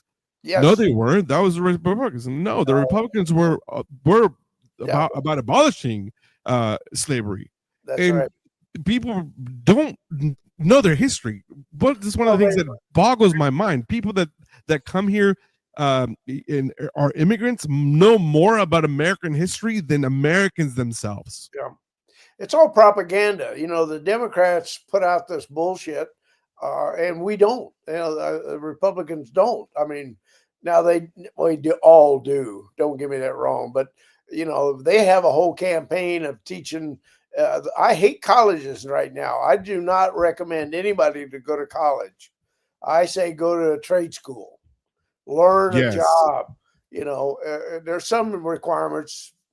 Lawyers, doctors, funeral directors. I had to go to college to get qualified, but most of the jobs in this country need highly skilled, blue collar electricians, yes. Plumbers, the mechanics. These are, if you really want to know about a high demand job, there you go. Electricians, nurses. Okay, nurses, you do have to go to school for a long period of time to know how to do it, and you're a witness to that because you're a doc, right? Right. Through the military, combat lifesaver and everything. So yeah, those will require education because you have to know where what. It's a trade school. That's a trade school. Exactly. Nursing is a trade school. Exactly. Trade, and I'm 100% behind on that because we are missing out, and there's a lot of people, welders, they're high demand. These are, you could probably make more money being a tradesman than you would as being a college educated person, and I'm 100% behind that. Well, you know what I mean? Not only make more money, but you find a job. How many people are walking around with a piece of paper that's working at McDonald's? That it's not working in their job skill set. Right. Well, a lot of people don't realize that, like, oh, it's a entry job. People's like, oh, I'll just work at McDonald's. It's like McDonald's is only supposed to carry you so far. Minimum wage is supposed to be for kids that are in high school, learning how to have a job, learning how to do this, and for even if you're going to college, unfortunately, having a part-time job. It wasn't supposed to be a full-time job because it doesn't pay as a full-time thing. So yeah, please do a train. And I became very familiar with another organization called Promising People. Now these guys actually are taking training to a different level, Doc, where they're actually using virtual reality. So they'll give you the virtual reality goggles, and you're able to actually go through a bunch of different. They have like 8 or 9 different tiers of education. One being healthcare, the other one being an electrician, the other one being they have so many trades, and these guys are actually fighting to actually not have a veteran. They're also involved with with the Veterans First Initiative. So that's another organization that I will promote 100%, because again, trade schools are great, right? But they are almost, zero tuition to the veteran, to the person that's trying to get better, because they're going to find grants from the federal government in order for them to actually give this training to the veteran or the families or whatnot. So that's a great organization. You know what I mean? They're finding ways to do it. Yeah, share their contacts with me. I'd love to share, help support them with this virtual training exposure. Doc, your wish is my command. I will get you in I will get you in touch with Eric Fogelsing. He is the one of the directors there. And another name there, Chad Walker, is also one of the directors. I will get you in touch with both of those gentlemen, and I will share your contact information. I will send an email and CC you on it, because I feel that this is right up your alley, Doc. It is. I raise money with these books behind me, and the flag, that's my patriotism about EMS, the police, the fire, military, everybody there. I raise money with the books, and I'd be happy to help them raise money. I lend my name. That's why I'm on 33 boards. Right. They want the medal there. They want the status. They want the bashful guy like me there. Because if I promote them, I can open doors. Oh, I'm sure you can. You can also close them too, real quick. Damn right. So, help. Here's a straw. Suck it up, big guy. That's right. So let's adapt and overcome. Hey, Doc, I have a challenge for you. Okay. I have a challenge for you. So I just got off I've been talking to Scott Gedling. Like I said, he was the past state commander from Alabama. And I asked you earlier before we started the show, that if you were a member of the VFW, and you said that yes, you were. You're a member of the VFW Post 450 in Kansas, correct? 4050. 4050. There you go. So, I want to extend an invitation for you to come to the national convention this year, and we can do a podcast there. Okay. Would you be interested in doing that? Well, here's my challenge. The first answer that question, 100% yes. Okay, great. The second part is, I have to raise money for my nonprofit, and third, I try not to spend money. If you'll help me cover my expenses, you can pretty much guarantee me.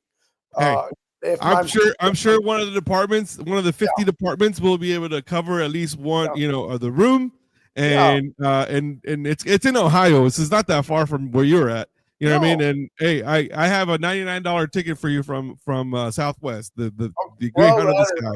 I'll drive up if I'd like to bring somebody with me. Of course, man. So if somebody will give me 2 rooms and food and gas to get back and forth, I'm just like this 2 hours here. I'm there to support, and I will make sure that you speak that day, because they have a ton of speakers, and I don't know. This is going to be my second convention, so I don't know if they've ever had a Medal of Honor recipient actually come and speak. And I may be wrong. I know that we have some people out there that have been to many, but we're gonna figure it out. We're gonna figure out. I'm gonna talk to. I know the right people to actually talk to, so we can definitely get you on there. And I'm pretty sure they're gonna put you on the VFW podcast. And I am gonna do I'm gonna do a podcast there live. So we definitely get you onto that one because three of my close friends are actually running. They're all running for junior vice right now, and obviously they're going to be announcing all that stuff. So it's going to be super fun. And I will get you all the details for that. And I believe it's August. I can't remember the date, but I'll give you all those details, and I'll send them to you. Yeah, and location and all that. Yeah, and we need to make room reservations quick because it's going to fill up. Oh yeah, it is. But depending on the dates, I'll do everything I can to to speak to as many veterans as I can. I'd like to know what subjects they want to talk about. I spoke at the National Veterans, the VFW. I spoke at the National Convention once. I spoke at the National Convention in American Legion. They gave me an hour block, and I explained why they should take the information back to their home about the difference between burial benefits and funeral benefits, because the funeral benefit is on their dime. And, so that's very important. It's the biggest shock that we got. I asked Mad Dog Maddox, Oh, yes. the Marine general. I asked him, I said, well, with your stature and rank and everything, is the government going to take care of you when you die? Oh, yeah, Doc. Oh, yeah. I said, well, I was only a full bird colonel, and I'm standing there talking to a 4-star. And I said, I hate to tell a 4-star he doesn't know what he's talking about. But you did. I did. I said, General, you do not have funeral benefits. And as a squid, you don't either. There's not anybody on this podcast. I don't care if you got 2 million people. None of you, with exceptions, none of you qualify for funeral benefits. You know what, Doc? I'm gonna have to bring you back, and we're gonna have to do a special on that, because, like you said, a lot of people don't know the difference between that. Everybody thinks that they're covered. Oh yeah, I'm covered. I'm gonna be buried in the National Cemetery. Well, you might be able to pull that off. I doubt it, but you might. But how do you get from the nursing home to up there to the cemetery? Good point. You have to be embalmed. You got to have a casket. You got to have transportation. You're not going to have somebody in a pickup truck drop you off up there, in a pine box. So the industry, the funeral industry, I knew nothing about it until I was forced into it because all my people were dying, and we had no funeral home. They wanted $10,000 to bury a veteran back then. And so I went to 4-year school, 2 years academic and 2 years clinical, OJT, to get my license. And so then I ended up buying a used funeral home, and then made enough money that I bought a second one, or built a second one. So I don't care. But when you know something and you learn something that's not normal, then you want to share it as a heads up. I want to tell every veteran that you do not qualify for veterans funeral benefits. Wow. I'm going to have to bring you back, Doc, because we're definitely going to have to talk about this. And like I said, we'll open up the phone lines. And I didn't want to open up the phone lines today because I wanted to really get to know you in depth and talk to you about this, because again, to me, it's such an honor that you agreed to come on the show and do that, and I'm just so glad that I got to meet you, and it's been a great honor for me to talk to you at a personal level, and hopefully we'll be able to continue this. And I definitely want to bring you back. You're going to be on June 7th with the telethon with Veterans First Initiative. We'll get you another interview specifically for that foundation, for the organization. I will introduce you to Richie Onari, who is the founder of the organization. Him and Jesse Moore are the founders of that organization. Richie Onari is a member of the band called the Swede. They had a multi-platinum song called Ballroom Blitz. I'm pretty sure you remember that song. So he'll be asking some questions, and he's just when I told them about you actually coming on the show, he said, Caesar, if you can get him to come on the telethon, he's all, you don't understand the magnitude of that it's going to help us with the veterans, because he's so in tune with the veteran community that he wants to help everybody. And Richie, love him to death, and I can call him a great friend now, because I've talked to him almost daily for the last 2 months, and he just has so many ideas. And I think my lucky stars that I got to meet him through another great friend of mine, Tom Cass. He is also an Air Force veteran, so it's all about the veterans, and this is what I like being able to do that and expanding, and I'm able to bring a lot of different organizations to light, like yours and the ones that you're involved in, triumphantspiritfoundation.org, and then the Air Power Foundation, and any of these that we can help out. It's going to definitely, if we can bring all these together and partner with the Veterans First Initiative, oh my gosh, we can do so much for so many other veterans that have, you know, mental issues or mental health issues, and you know, homelessness, and all kinds of other issues. And with that, Doc, I'm going to leave the floor to you. Is there any closing statements that you would like to give to us before we say goodbye? I would like to address the group and say, I know it's tough when you have to dig in your pocket to give up money, because money is not hard to earn. It's hard to keep. Money moves this world. Unfortunately, all of the nonprofits has to make a profit. You know, if they don't make a profit, they won't be in business. So every nonprofit is doing good. We vet them, like Air Power Foundation vets them to make sure they do what they say they're going to do, and we all should share some of our good fortune with the people that don't have it so well, you know. And my attitude is, let me help you earn money so that you can pay that unexpected earned money out to nonprofits. If I save you money on your taxes, save you money in other, you know, insurance businesses or whatever I'm working with, I told you I open doors. And when I do, I say, what are you going to do for veterans? Yeah. I don't want the bullshit. I don't want this 10% bullshit.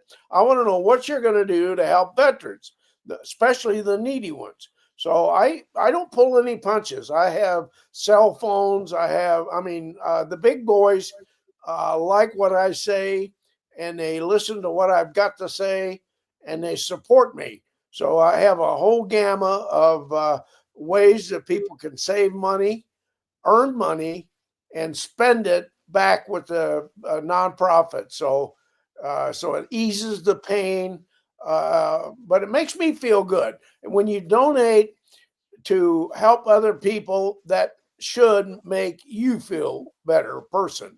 And Right. that doesn't certainly me. And I like giving.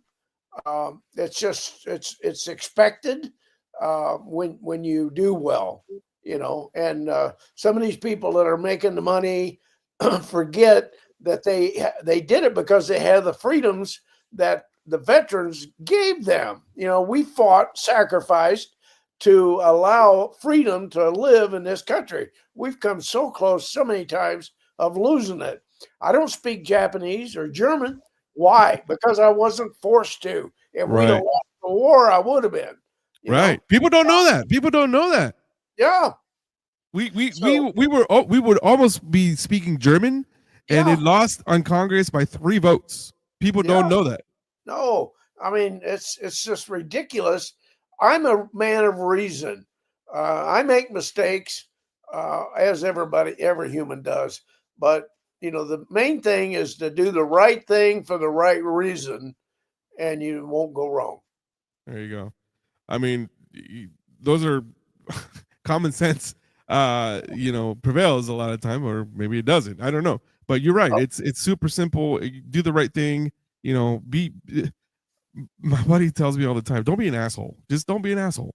Just, Yeah. you know, be yourself, and people are going to respect you. Especially, you know, don't sugarcoat things. And I'm guilty of that, because I don't want to hurt people's feelings, but it's still, you know, I still hurt people's feelings a lot of times. But you know, just be a good human, be a good person, and do all that stuff. And I tell people all the time, get involved if you really want to change.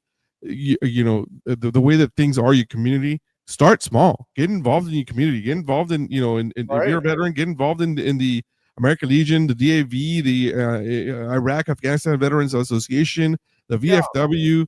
There's so many organizations out there that need you know, volunteers all the time. Right. I tell people grassroots campaign is what's going to change this country. 100%. And nobody likes going to a new post and sit there bored. You gotta, if you're gonna take the effort to go check something out, get involved. See if you can help them.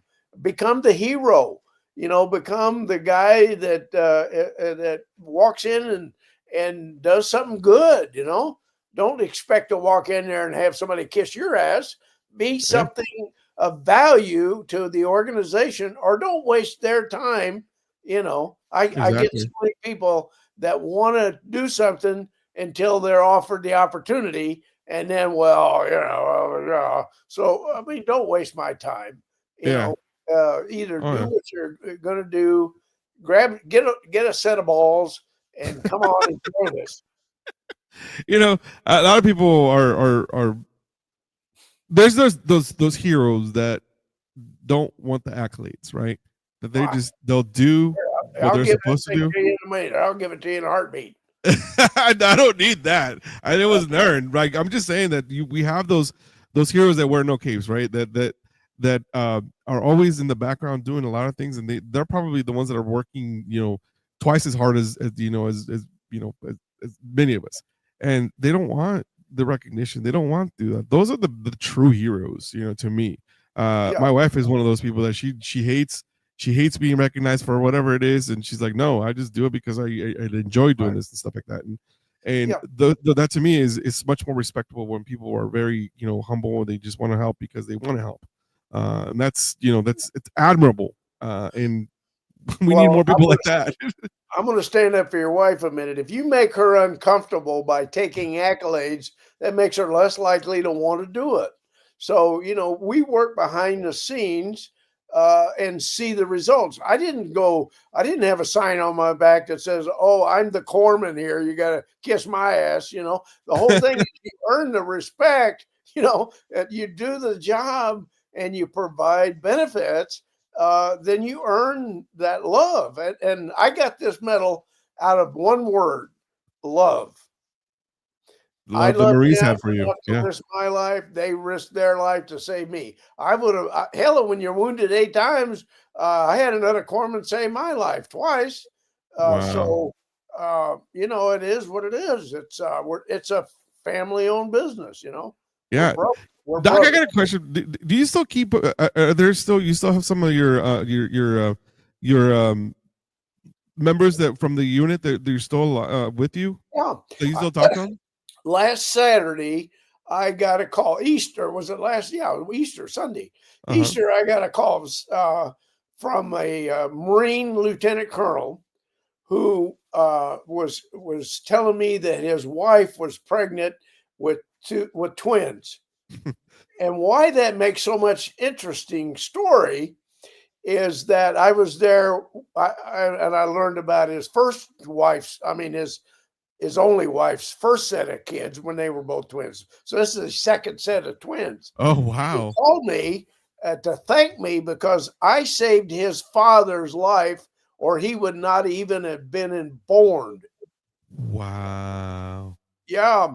So I went to a reunion, and the speaker was this major at the time, just got back from Fallujah, and was saying, "Don't believe anything that the newscast is putting out there. We're really doing a great job, blah, blah, blah." And then he says, "I want to thank my closing arguments is I want to thank two people: my father, who gave birth to me and allowed me to be here and join the Marines, and the other one is Doc Ballard, sitting right here on the dais, who saved my father's life, or I wouldn't Wow. even been born." That's incredible. You people that you never met before, and they're giving you, the accolade of a lifetime. That's crazy. That's super awesome. That's And we super got awesome. together several times. That they sent me tickets, train tickets on Amtrak, and I went up there and spent time with them, and they love me, and hell, Yeah. I was just doing my job. None of the other Marines can say, "Well, they did their job. They killed the enemy." Not one enemy has invited them to their house, Right. Right. and said, So thanks for doing your job." You yeah. know, Right. I had the pleasure of actually interviewing another Vietnam veteran. His name is Paul Reed, Sergeant Paul Reed. He was also in Vietnam in 68 67, 68. And he wrote a book. He told me that he wanted, the one thing he wanted to do, he actually wanted to go into combat. Crazy as it sounds, he's like, nope, that's what I needed to do. That's what I had to do. That it was his mentality, right? He goes in and they're in a firefight and everything like that. And then during the night, they go into, they couldn't remember what it was. They went into a hospital, a main hospital that were for the enemy. And he found all these rucksacks that they had, the Charlie sacks that they called them. And he goes in and he starts taking things out of one of them, and he found this little diary. Didn't think anything of it, put it back in his pocket, and they left. And he sent it home and put it in a chopper. And the guy, he's like, I have no money. I'm sorry, I don't have. The crew chief or whoever it was from the chopper said, don't worry about it. I'll take care of it. Put the address in there, sent it back, and he still had this thing 30 years later. He became homeless. He was living in his car. His parents, he had to go back at 30 something to go back in, live with his parents. And his mom was like, you know what? Again, he didn't know that he had PTSD, right? Because he had recurring dreams, all this other stuff. He didn't know. Right. So he actually had this book. His mom's like, why don't you read this book and see what it does? So he's like, Mom, it's in Vietnamese. I don't know how to. He's like, well, get it translated, you idiot. That type of thing. So he did, and he said it changed his life. And it's a great, great little book. It's called the Quang Tri Diary.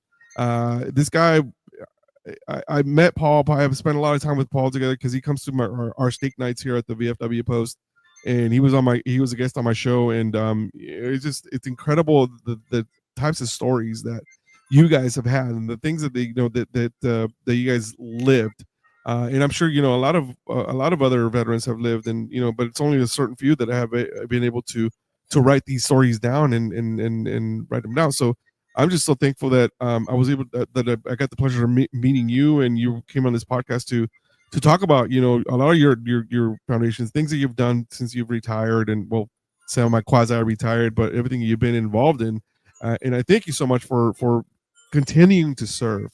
It takes a heart of gold to keep continuing to serve and just being active in the veteran community, and because you want to better the entire community. So thank you for that, Doc. And I hope that you're a friend of the shows. Anytime you want to come, you're more than welcome to come.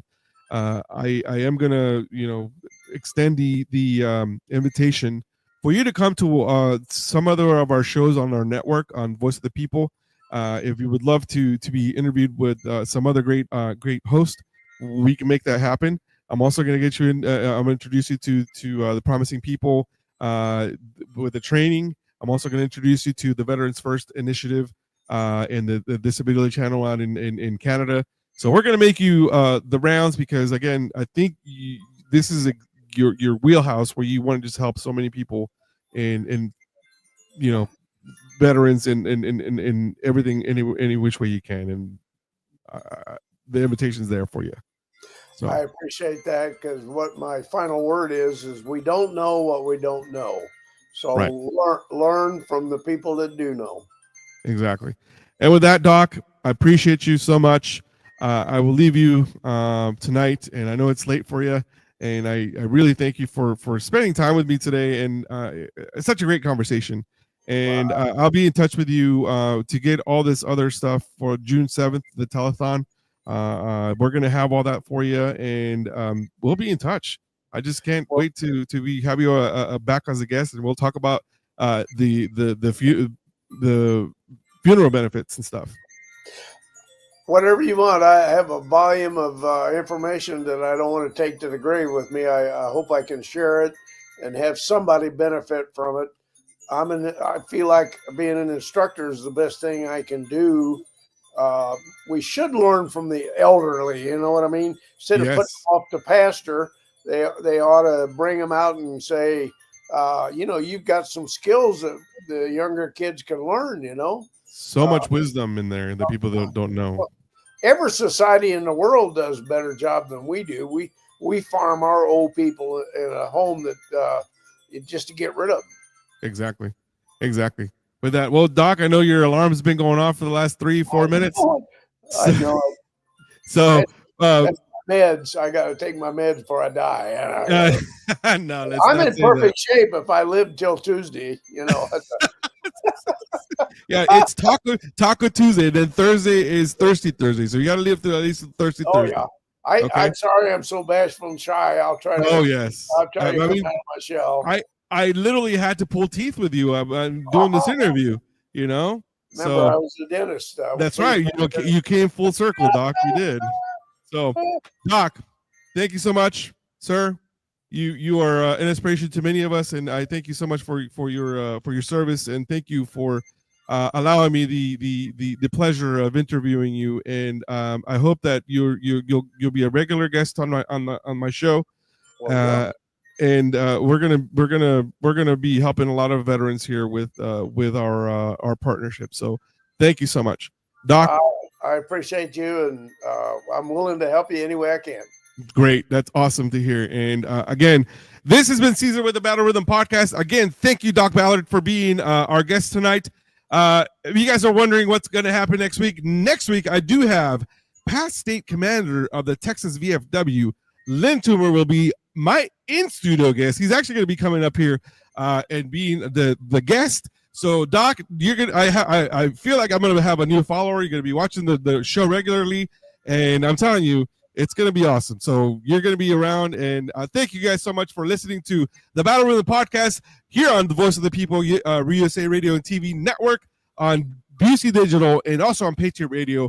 Very, very soon, we're working with the Disability Channel up in Canada, and I'm telling you guys that this telethon, June 7th, is going to be unhinged. It's going to be super awesome. We're going to have so many different acts, so many different people are going to be coming on.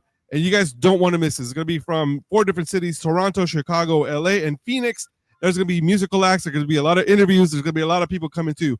And guess who's going to be there? Doc's going to be there. I'm going to be there. We're going to be doing some interviews with a lot of different people. So stay tuned for those.